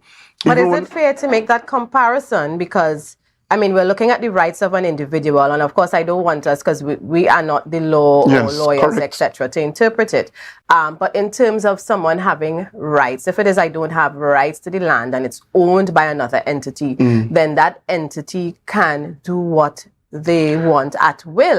They may have courtesy and approach it a particular way. So let me give you an example, Natalie. And you see, and as you rightfully said, we are not the court of law. The fact that the court of law granted an injunction, if the court of law felt that Mr. Hearn had absolutely no rights, it would have been thrown out. Many injunctions have been thrown out because people have filed pre-action protocol letters all the time, and people have applied for relief, injunctive relief all the time, and sometimes it's granted, sometimes it's thrown out because the court has decided, you know what, you have no rights. And if the court felt that the gentleman had no rights, then injunctive relief would not have been granted. So an injunctive relief was filed in that particular case? That is what. Or with town and country planning? There was the private citizen filed for injunctive relief. Based on the fact that the EMA did grant approval, but approval on the conditions that all of the necessary approvals would be sought after and granted as well. So the court saw that this man had enough rights to pursue a case. So the fact that the court felt that, again, I'm no lawyer, I'm no judge, I don't know what your background is, but that's what the court decided, and so I'm not the one to contest the court. The lawyers will do that, and that's why we have the court of law. And could you imagine if we did not have the court of law, then someone who clearly has rights in the eyes of the court of law would have been denied his rights. When we built the connector road from Mount Mary to Smithfield, there were squatters who were regularized in that space. We actually had to adjust the layout of the road that we had in mind initially. We had to, and it meant that we had to make many adjustments, in additional costs, build up greater retaining walls and so on, to accommodate the people who were regularized squatters there. So we could have said, well, this is really state land, you'll have to move. No, that's not how you deal with people. Again, we're about developing a society. Society is nothing without a people. And we can't be denying people of their rights. We can't be skirting and avoiding the law and even boldly saying that we don't have to adhere to the law. Because I look back at Mr. Hearn's interview, and he made a very valid and valuable point. That if the government, the administration, the people in leadership are denying the law, are skirting the law, are breaking the law, what are you leaving for the ordinary citizens? What are you leaving for our children? So when you start seeing things going crazy in our schools, and there's no respect for teachers, there's no respect for the rule of law, and people are fighting and warring all the time, you understand, because the leadership of the island is one that is almost promoting it. And as you mentioned, the fact that the Tobago House of Assembly is in ownership of the Friendship Estate, one of the PNM's legacies, and people tend to forget these things, is the acquisition of a very sizable land bank for the people of Tobago. I don't know if you remember Mr. Michael Melville, God rest his soul. Michael Melville, for those who may not remember, was killed at Pigeon Point in April of 2000. And he was killed trying to access his boat. And the Tobago House of Assembly, under the leadership of the PNM, acquired Pigeon Point for over $100 million. And we have acquired many other estates, the Adelphi Estate, Grimshaw Lands, Cove, and so on, all for the development of our people. And we have seen the value of that. So even now, as this current administration is proposing to build houses, even as they're proposing to build this road, all of that is being facilitated by the actions of our PNM administration long before they came into office, because there was a view that we have to have these lands because there is need for future development. So yes, we wanted to have a road built. Yes, a road should be built for access, to improve access to the airport, not because it's an emergency for Carnival, because that to me, in my mind and my experience, as a foolish excuse, but that's up to the policy of the policymakers at present. If that's what they want to bring to the people, so let it be. But the fact is, they can even build a road now through the Friendship Estate because the PNM invested in Tobago in a tangible way, spent over $1 billion to acquire many of these estates. To be the THAZ hold up, I think, 40% of the land in Tobago, and this is outside of the main ridge, which is a larger holding than many other islands in the Caribbean. And again, that was the policy of a People's National Movement administration. I can't speak for the policy. Yes, we are saying that we want to be the greatest little island on the planet, but what are the actions that we are really taking to ensure that that is possible? What are the actions that we taking to develop our people? Because we really have to invest in people in a real and meaningful way. Right. And that's what I would love to see. And that's why I would love the conversation to go, that we're not about trying to use a sword. I've been in play, while I was Secretary of Infrastructure, we had to have some difficult negotiations with the heads of union leaders, private citizens, and so on. And there was never a situation. I remember one time telling a businessman, a very renowned businessman, when he came to negotiate with his sword on the table, I said, listen, put that away. Right. Because you can't negotiate in good faith and your sword is on the table, or you pull out your gun and you're saying that you're big and you're bad. And to hear the Chief Secretary lambaste Mr. Hearn yesterday talking about a horseman or ass man or whatever he said, it's sad because it's not only the people who are there at the meeting are going to hear that. Our children are not going to hear that. And they're going to think that that is appropriate. That is how we speak about our people. Right. And that is not right. And I mean, the investments of the PNM administration over the years to ensure that young people have the opportunity. I know Mr. Augustine benefited from PNM policy. I benefited because... Well, I think the majority of Tobago benefited. If it is PNM has been in charge for how many years? So to try now to erase and say, well, the PNM do nothing, that's right. Absolute false. And I will say the same. At the end of the 4 years, I don't know that we can necessarily say that the people have done nothing. They may have done something. It may not have been extremely significant in the context, but something may have been done, whether it's good or bad. Something would have been done. And I really want us to move to the place where we understand that it's not about building roads. It's not about building bridges, it's about building a society. Right. And as long as we understand that, and this administration, if faster they settle down and understand that their role is not to build and cut ribbons, but to develop people. Right. Then but isn't that the politics of our nation? I mean, I hear what you're saying, and ideally, yes, and even, I mean, you mentioned in terms of building roads, building societies, but all of this play an integral part in building societies. And we have grown so accustomed to the politics of the nation, not just THA, but the national politics, yes, where the leaders have to train people to accept that is what we do. So we pave your road at a certain time, we build a road because as a people, the majority may just go on what they see. So it has evolved, be it good or bad. That is our tradition here, Mr. DeVries. And I hear that, and I appreciate your point of view. But I just want to carry it again a bit further. And that's why I appreciate sometimes when I hear the Prime Minister speak, when I've heard past chief secretaries under the PNM speak, because it was always within a context. It's not about building the Point 14 highway. It's about ensuring that there's a great level of commerce going between the people of Point 14 and, of course, Port of Spain. When the road to Tobago, Valencia bypass, and so on, all of these things were built, the idea was that these roads are getting to somewhere. We want to build a new port in Tobago because we want to see the development of Northeast Tobago. So it's in a context. So saying that I spent $70 million to build a road, that's not the context, because that $70 million, recycling is now almost dead in Tobago. Right. It's going to cost $1 million approximately to run the recycling program annually. It means that the $70 million spent on this road, we could have run recycling in Tobago for the next 70 years. And as you mentioned the cost again, you in explaining the PNM plans for that road, you mentioned it would have been paid by the central government, right? However, that is not the case. So I don't know if you want to shed some light, because I understand that they're using the design, build, finance method. So, and I know a lot of other countries use that method, and we would have the pros and cons of it, right?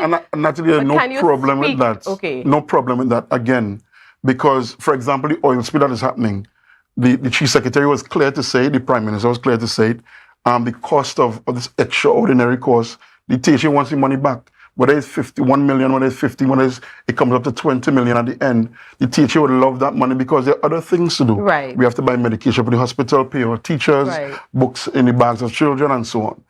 So the design build, the methodology is okay. And again, I'm taking off the table for now because I think Mr. Dennis has gone through that enough.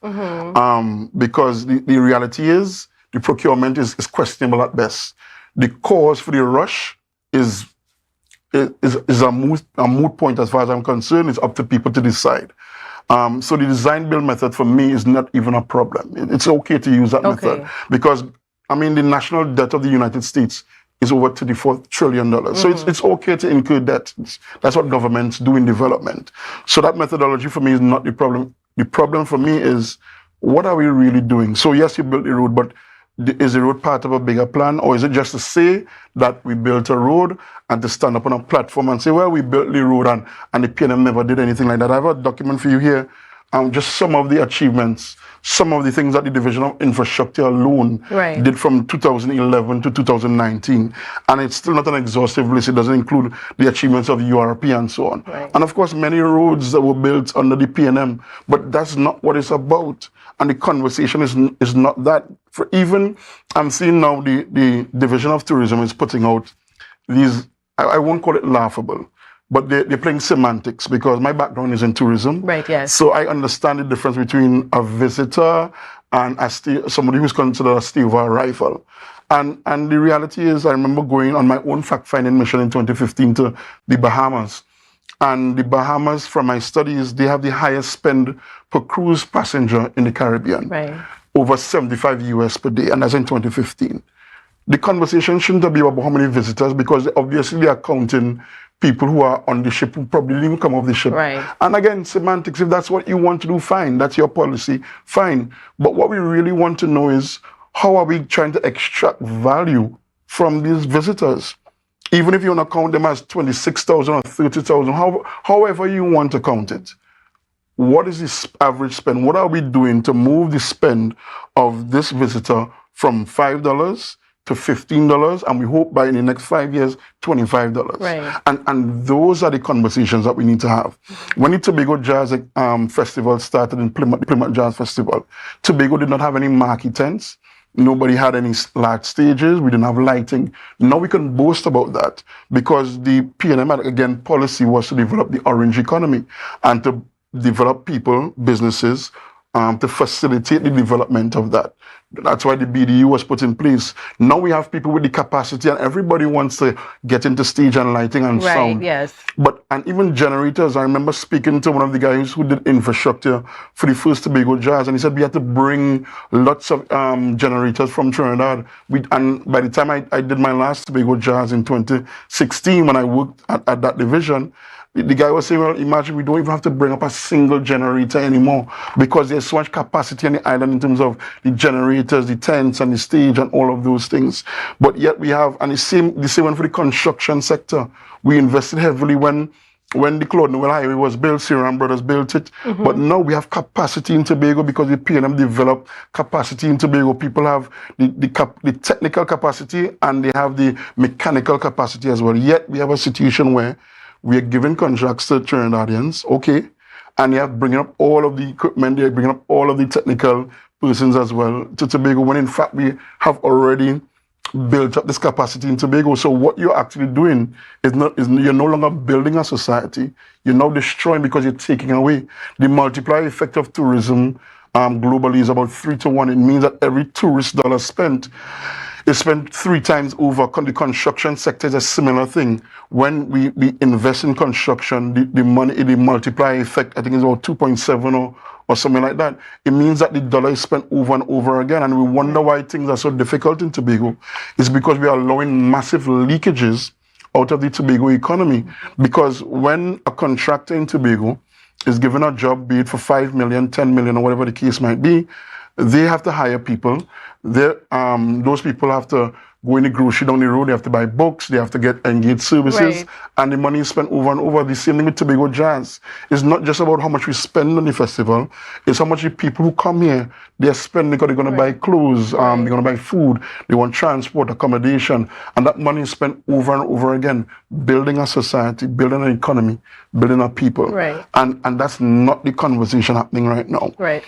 And we need to move there. Right, and I hear you, and I think it's every politician's right or individual who strongly supports a party to look at what the others aren't doing or doing and compare it to when they were in power, because one can also propose that the PNM had their time, and all those you suggested and what you just disclosed, one may ask, why wasn't it done, or was it done, and what do we know about it? But before we continue, because I want to ask you, because I heard this also being discussed in the public domain, in terms of how governments do things, particularly this government, Trinidad and Tobago, be it central government, local government, THA, in terms of projects. So we're not talking about if it's right or wrong, because I also heard that argument, but the precedence is a lot of government projects are done or started, and the paperwork happens because of the bureaucracy comes in after.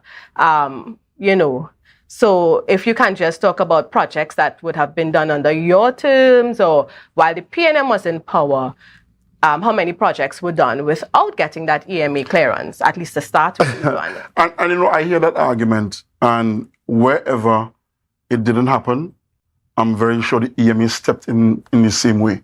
And so it's not for me to sit back here and bemoan from 2001 to 2021, where the PNM got CC approvals or whatever. But in terms of, I want us to look at the process, because we understand that A should come before B, but because of how our governments and systems are set up, sometimes we start off projects and we know it may come in after. So we're talking about that process. In genuine cases of emergency, I could get that, where there are major landslips, where we are under attack from coastal erosion and so on, where we have real serious challenges there.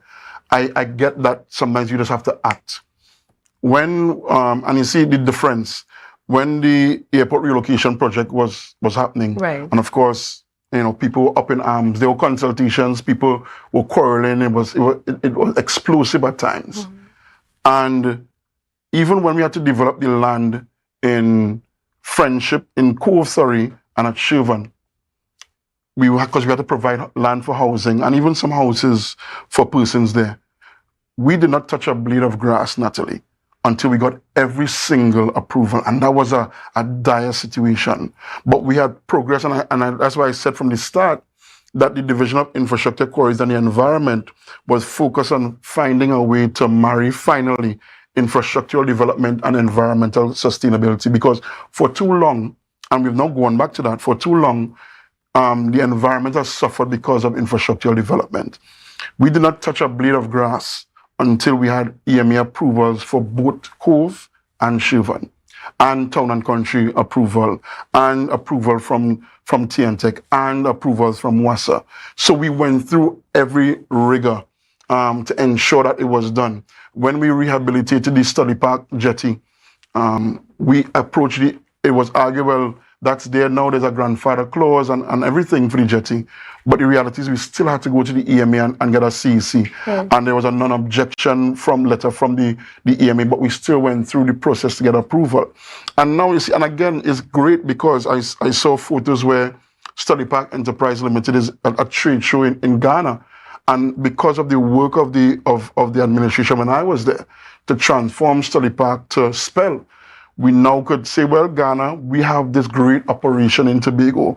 We refurbish these plants. We could produce this aggregate of high quality, and we could send it to you in Ghana. So the fact that there's testament and great eloquent testimony to the work that the PNM has done, and I keep saying that it doesn't matter, Natalie, if we chose to do design build or not. If there was a genuine emergency, I could get it. If it is someone's home was on the verge of collapse, I could get it. If it is the drainage, our drainage systems are dated in Tobago, and if it is the drainage system is causing homes to be undermined, I get it.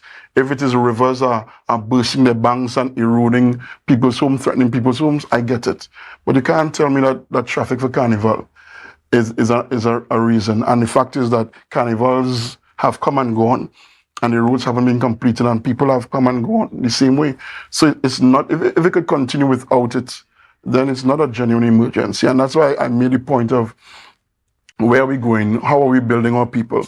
And infrastructure facilities development, I get that. Right. So we have to construct, we have to build drains, we have to build roads, we have to pave or repave roads. We have to do those things. How efficient you are doing it, that's another question. How transparent you are while you do it, that's a different story.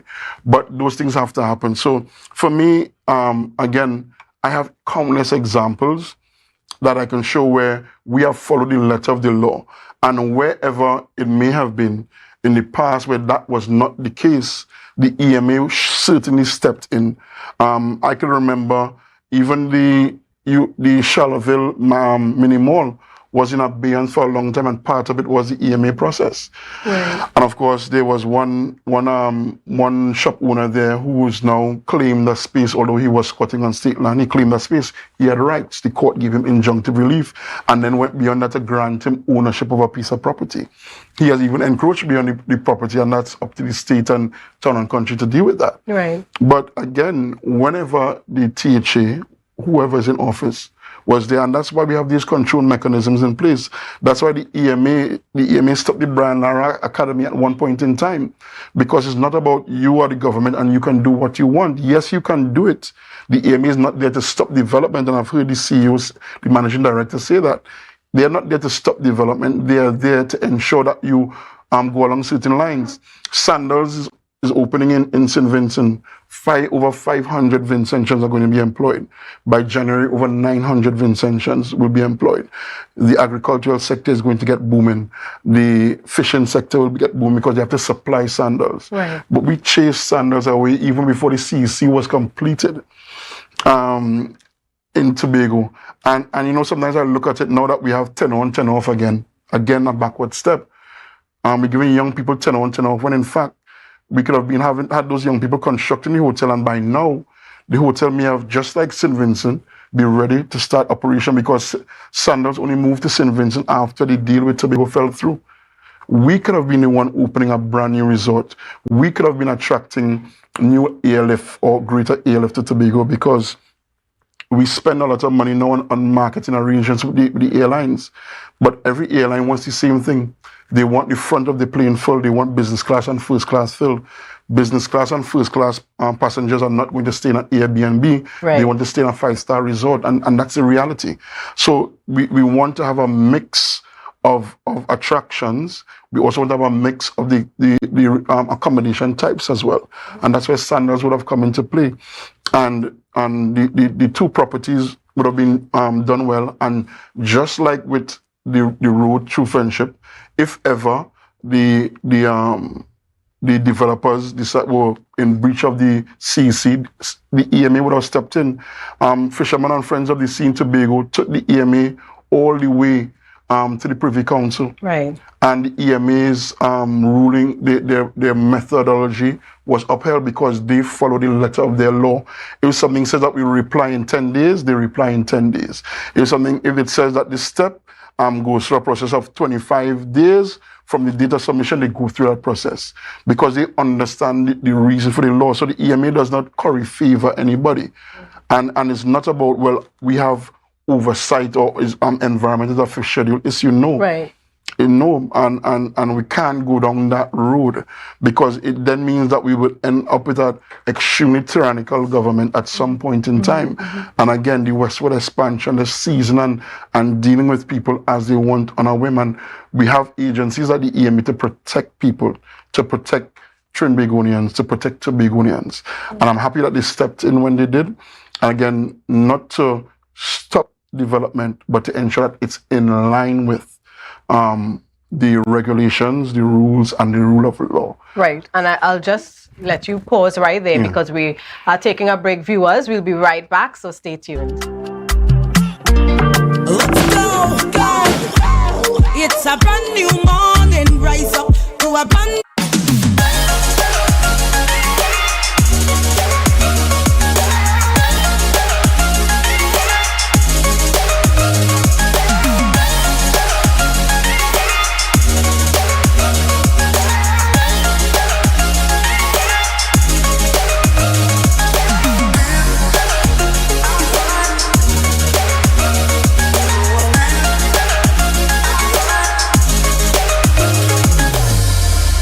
The best place to stay in Tobago is at Thorn's Place, with rates starting as low as 200 TT. Call or WhatsApp 745-7306 or 682-8676. We are located uptown Scarborough, 5 minutes away from the port. Remember, at Thorn's Place, our aim is to make your stay safe and affordable. You can now get whatever you need whenever you need it anywhere in Tobago with Tobago. Your meals, medication, groceries, and shopping all delivered directly to you. No more hassle, no more stress. Get the Tobago app today on Google Play or Apple App Store. That's TAPPOGO and let us deliver to you. Check our website at www.tapogo.app or call the experts at 494-TOGO and 484-4746. Tobago. Relax. We will get it to you. Tobago's at your service. Coconut's Cafe, the buffet restaurant that specializes in all your tasty local dishes. For breakfast and for lunch. Breakfast includes coconut bake and sada roti, served with chokers, bull joil, and sausages in tomato sauce. Not forgetting beef and cheese pies, shepherd's pie, macaroni pie, and rice in various styles. Meat served in a variety of flavors, garden salads, and pasta salads. All this accompanied by fruit juices, coconut water, your choice of a great combination to appease your taste buds. So call us today to order, as we are here to accommodate your busy schedules or if you are having a cooking day off. It's March Madness at Standard Distributors Limited. Get $100 back for every $1,000 you spend. Major appliance deals on Frigidaire, Hyacinth, Samsung, and more. Plus, same-day financing options available. Don't miss out. Sale ends March 31st. Standard, never beaten on quality and prices.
Welcome back, viewers. You are looking at GMT via Tobago Updates, and we are coming to you live from Port Mall, downtown Scarborough this morning. I don't know how your morning is going, but I do trust it's going well. And if it started off a bit rocky, don't worry. You have a lot of hours to settle in and get it right. We continue our conversation with former Secretary of the Division of Infrastructure, Mr. Kwesi Devines, and we have been speaking a lot about roads. And I want us to shift gear a little bit and just talk about the overall goal, you think, or direction that the division should be heading. You're no longer there, but of course you are Tobagonian and you have the experience. You would know what you would like to see for Tobago. So where do you think the division should be heading at this point in time? And I appreciate that question, Natalie, because it's going to be the same thing I've been saying. It's about facilitating development. Right. And you know, I remember actually the advisor now in the division, he was one of the people that shared to me that we love speaking about the achievement of building a road, when in fact, any government, the road infrastructure should be at the back. It's facilitating infrastructure, because we want to develop the society, we want to develop the economy. So I think the division now should be really focusing on people and touching people in the right way. The division should also focus on transparency. We spent a lot of time ensuring that there was a lot of transparency there. At the division, we followed the procurement. There was central procurement. I'm hearing now that that's not the case. Again, that's the policy of the current administration. And I was far removed from the procurement process. I had no interest. I had no persons that I personally hired managing the procurement unit. All of that came from another place because I wanted at all times to be separate from the procurement process. Now we are seeing where the contractors are writing directly to the secretary and speaking about getting works done, as in the case of Little Tobago Jetty and the Buku Road paving. And those are things that we did not do in my time. And just to touch quickly on the airport, for example, because I heard that the secretary mentioned that nobody came to him about the airport, and I find that's a kind of Lord of the Flies approach. And we should seek a lot more collaboration. Here I have again, besides the MOU for the road development, there's an airport oversight committee that the Tobago House of Assembly, not even at the level of the Secretary of Infrastructure, at the level of the Office of the Chief Secretary, Chief Administrator, appointed 2 persons to sit on the oversight committee. And we did have an engineer as well sitting in with them. So 3 persons were working so that there was a space where there could be constant communication and work together on the airport project, because building an airport is not like building a house or even building a road or a drain. Airports have to meet international standards, Right. the International Civil Aviation Authority standards, whatever is the FAA, whatever standards that we're looking at. So it's not to say that, well, the THA has to check out the drainage and so on, which is the main purpose of the local agency. Right. But they have great standards in terms of the tarmac, in terms of the distances, the measurements that they have to adhere to. And at all times, we want to have a working relationship with central government who is undertaking the project. So that there are things, for example, if the policy in Tobago is that, you know what, we really want to move towards green energy. Right. Then there should be a conversation, an active conversation at the level of the secretary with the minister, the line minister, saying, listen, we want to ensure that you incorporate green technology, Right. green energy into the airport. And those are the conversations we need to have. Because, Natalie, just a reminder, the overall plan was, hey, Tobago is beautiful on its own. Tobago is the capital of paradise. We need to generate revenue from the tourism sector. Tourism did its best under the People's National Movement. Actually, I remember when I did my undergraduate project, I sat with Mr. Neil Wilson, God rest his soul, and he was making the point that when he got into office, Tobago tourism sector, the industry itself, still had an on and off season. Hotels still closed for part of the year. Right. We now have a year-round situation. Even the Fast Ferry is one initiative from the Tobago House of Assembly going to the government at the time in 2005 and saying, hey, let's move towards this, which brought on a boom and a transition in domestic tourism. Right. The cruise ships, the berth that they're using now, at the time was a world record concrete pour to expand and extend the jetty at the Scarborough Port, Right. again under the PNM government in collaboration with the central government at the time to facilitate the very cruise ships that we're getting now. Because before they might have had to stay further out and tender people in, we don't have that situation anymore. So, you see, first working in harmony, collaborating, and still having your say, still saying, you know what, I hear that's your policy, our policy, however, we want to focus in this area and that area. The plan to do a new airport with hotel construction. I mean, I was working in St. Vincent when the airport was starting to be built in 2009. Right. And at the time, there were no hotel projects on the horizon. Now they have sandals. And people don't understand in St. Lucia, the demand per 1,000 pounds of melon, tomatoes, cucumbers, and so on. The Sandals has something called the Adopter Farmer Program, where they actually, because with Sandals, they don't pay, generally hotels don't pay farmers on a monthly basis or per purchase. I want to have a particular quantity at a specified quality. Right. And you have to be able to withstand that because financially you can be sustainable as well.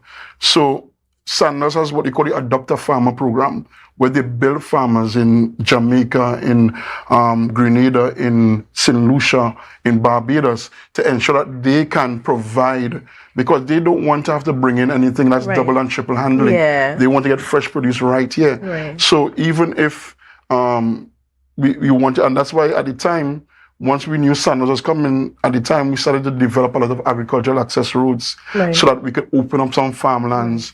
And there's a plan to develop farms just like we were developing housing areas. Right. At this time, Mr. Devines, I would have to ask you to pause because we have to wrap up this time that we are spending here this morning. And of course, you know, I am sure we can accommodate a return interview if that is your desire.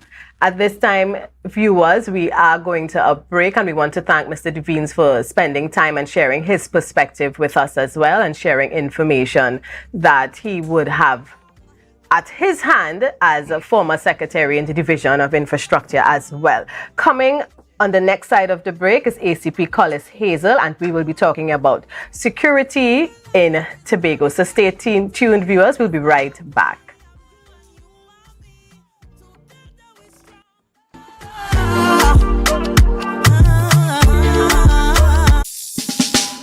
Represent Sunday, 24th March, Glamorgan Youth Foundation Annual Regatta.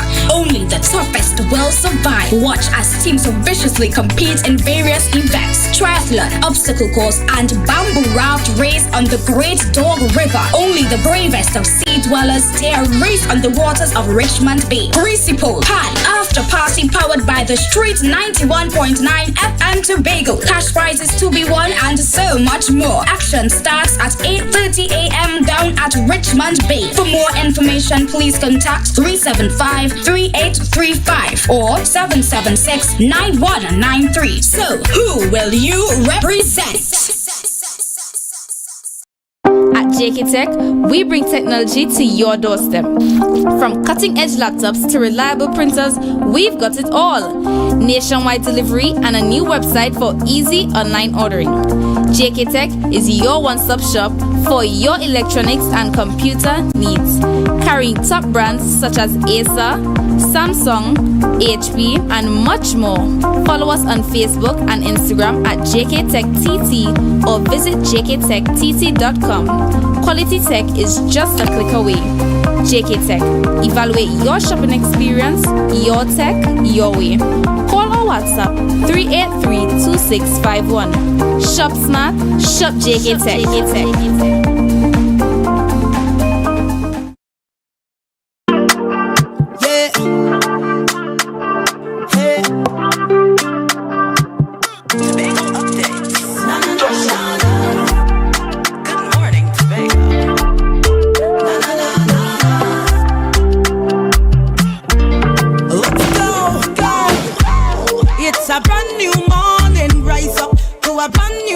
Welcome back, viewers. You are viewing GMT this morning, and it is a bright and sunny Monday morning. Sitting with me in studio is no stranger again, ACP Collis Hazel, and we are happy to have you this morning, sir.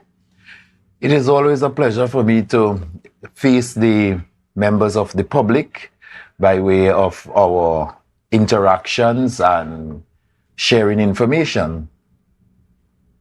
And this morning, of course, the conversation is going to be about improving Tobago's security, and we are talking also about crime detection rate. And these are two topics, of course, everybody has an opinion on, everybody has something to say. And I want to ask you to start off, you know, how can Tobago's security issues be improved?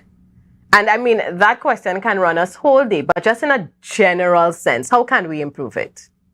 Okay, so first of all, I want to go back to the whole idea of one of the, should I say, one of the more senior authors on policing, Robert Peel, right, who mentioned that in terms of crime fighting, one ought to look at the whole idea of the people and the police. Right. In that sense where it is a multi-pronged situation where we expect the people to be working in relation to the police. Of course, in Peel's time was way far back. Yeah. However, there are other initiatives, there are other areas that we can now focus on, because certainly time has changed. Yes. People have changed. There are so many changes that have been taking place, and therefore technology plays a critical role now in terms of crime fighting. And I want to say, basically, it has to be a multi-pronged situation whereby we sit together and work looking at the stakeholders' involvement and work towards a solution. It cannot be a one institution fighting against this mammoth problem that will take place in terms of depriving person of their property or wealth, whatever. Right. And how do we really encourage the people to buy into this, that we definitely need the communities to work together with the TTPS and vice versa? And spinning off of that, I also wanted to ask, do we still have the community police unit, and what are they doing? Because I remember at a certain time when that program rolled out, you will see them with marked vehicles. You would know it's community police. You will see them driving around neighborhoods. You will hear about visits to school, but I'm not seeing that presence anymore. So if you can shed some light on that as well. Okay, so quite rightfully, the whole idea of us working, we do work with schools.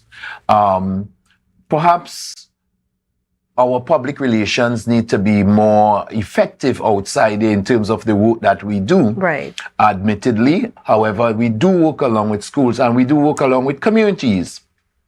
My last town meeting was in Dallaford, where we engaged the persons there within the community and hear their problems, hear their views.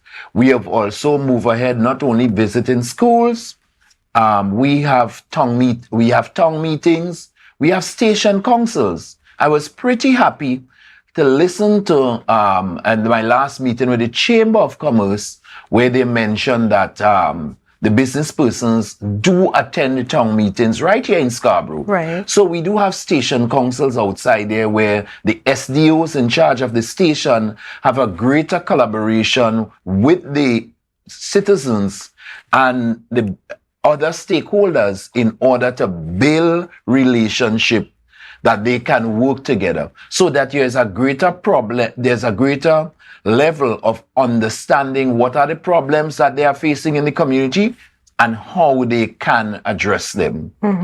And so that it is not only that the community policing unit, which will touch on other areas of policing that we are focusing on, we have expand that reach in terms of reaching out to other stakeholders so that we can engage them. I myself, when I came to the division, I would have re-established the whole idea of a broader stakeholder engagement where I would meet with the different persons. Quite recently, I met with the Tobago Chamber, also the Hotel and Tourism Association. We meet all the time in terms of trying to work in terms of how we can solve mutual problems that could be beneficial to us on the island. One of the points you raised, of course, would be the technology, the change in it, and using technology to help in the fight against crime. What is the TTPS, particularly the Tobago division, doing in terms of using technology to assist with this? Okay. So technology, of course, brings information, instant information to us. We have seen where I know for a fact that the government at this point in time is instituting over 2,000, I think is about 5,000 cameras. Tobago is on that grid as well in terms of improving our ICT situations on the island. And that is all part of looking at what is taking place. However, I must say that the police service has acquired other means of technology, which I will not disclose, which we are working with now in order to ensure that our detection rate is much more faster, and we are able to apprehend persons who commit these crimes from time to time. What I would want to employ, to advise our citizens to get involved in really is to get on board with technology. All of us on this island have a smartphone. And therefore, the smartphone is not just a WhatsApp as we like to do. Right. Or to take pictures. Yes.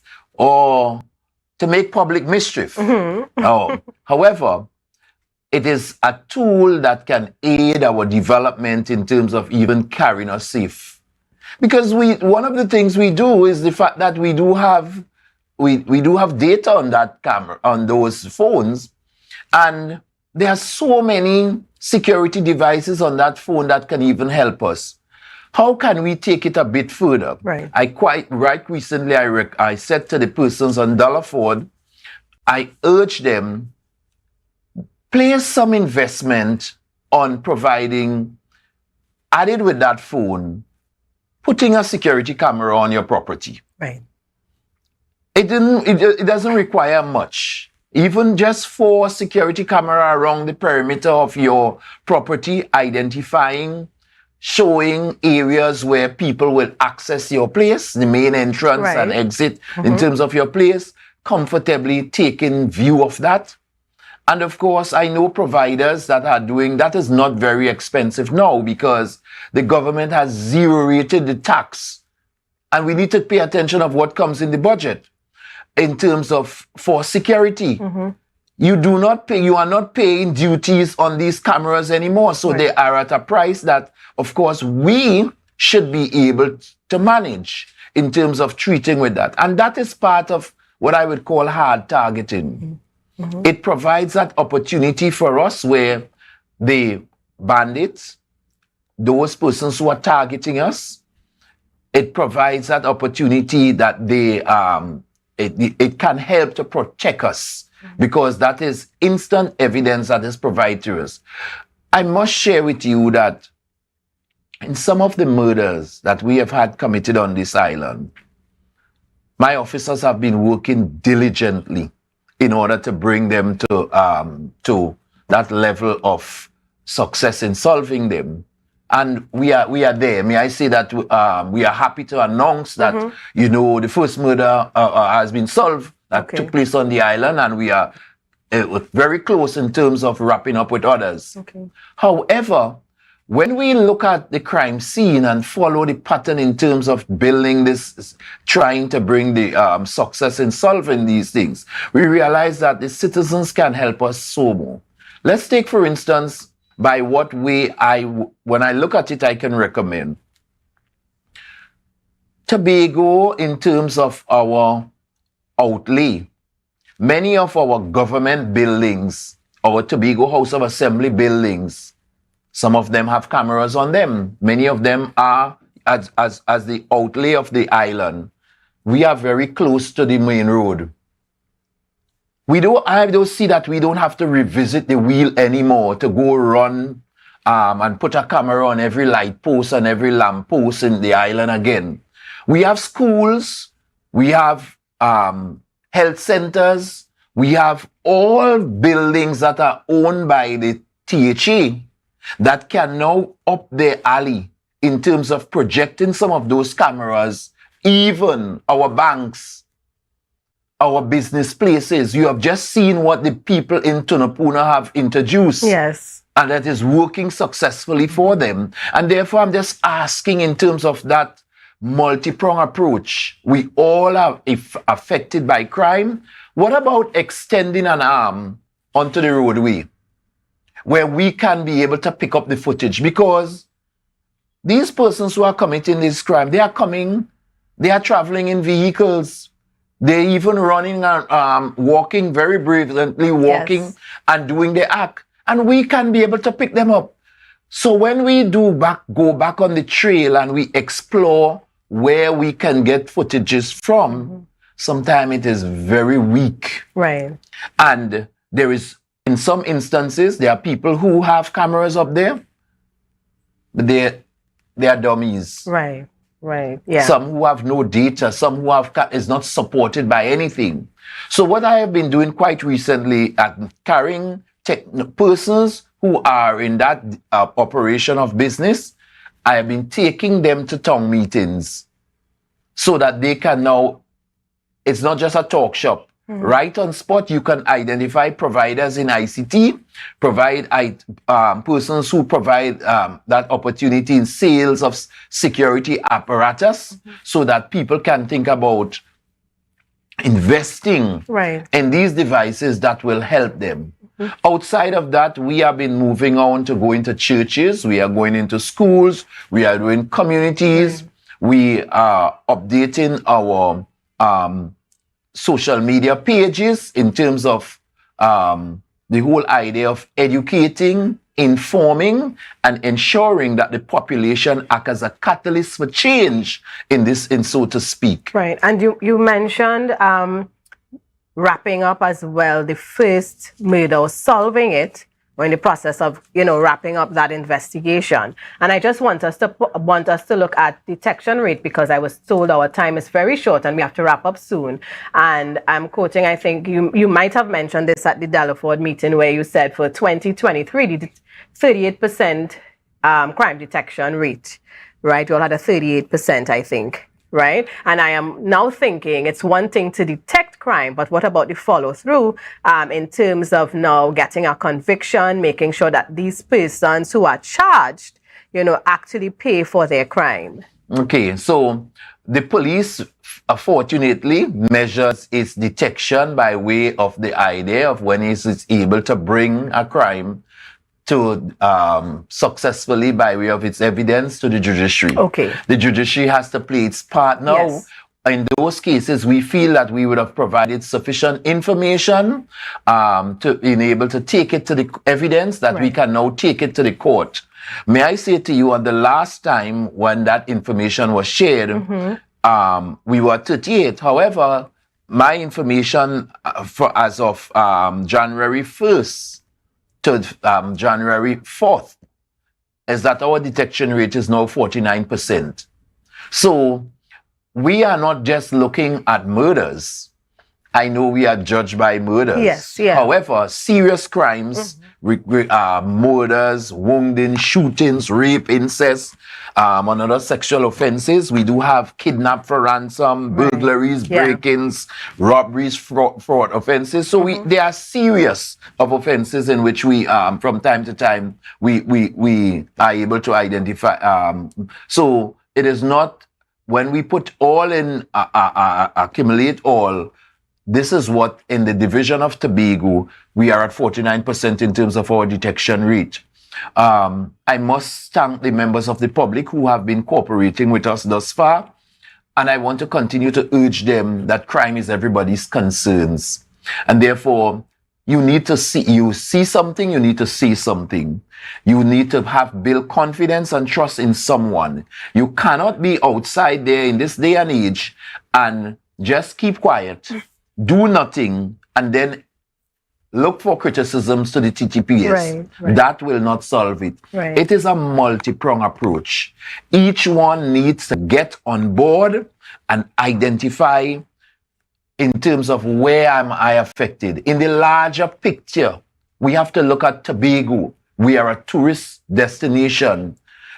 Tourism is a vulnerable situation if we cannot secure our island. And therefore, you have to look at it from that trajectory that we need to be able to ensure that at the end of the day, all of us need to play a part. Right. So it's not about just condemning the police.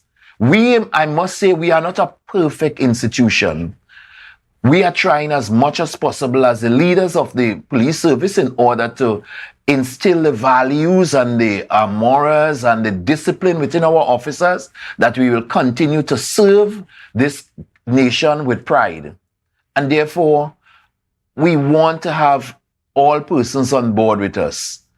I tried as much as possible to entertain anyone wanting to see me who have issues, so that we can address them comfortably in terms of bringing that resolve to the public. Right. I must admit that at some point in time, I do have another division in Trinidad to run. Right. Because I'm not only the ACP for Tobago, but I do have Eastern Division as part of my portfolio. So But we do have capable officers who are working, the Senior Superintendent Jackson and Superintendent Kirk, and all the team are working with all the inspectors are on board, working very hard in order to ensure that we put a stem on the issues of crime. And we look forward for the cooperation and participation of all on sundry in terms of treating with that. Thank you so much, ACP Hazel, for spending time with us this morning. Viewers, unfortunately, our time has come to an end, but I just want to re-emphasize what the ACP said. If you see something, say something. We really are in this together. This is our community. This is our island. And as old people will say, if your neighbor house on fire, you have to wet yours. So don't think you are excluded from what's happening around us. You can be an innocent bystander and get involved, or you are not really a part of it. So let us really do something and take back our beautiful island and let it remain. You know, when people hear about Tobago, they must know it's a safe place. So thank you again. And viewers, this is all our time we have this morning. Thank you so much for staying with us. I am Natalie C.D. Richardson, and of course, it was a pleasure to be here with you and to start off my Monday morning with you. So until next time, we'll see each other. The energy fill the skies. I say thanks for favor to wake up and hear me neighbor. 60,000 people strong, and the vibes is never wrong. We are beauty, we are power, we are people.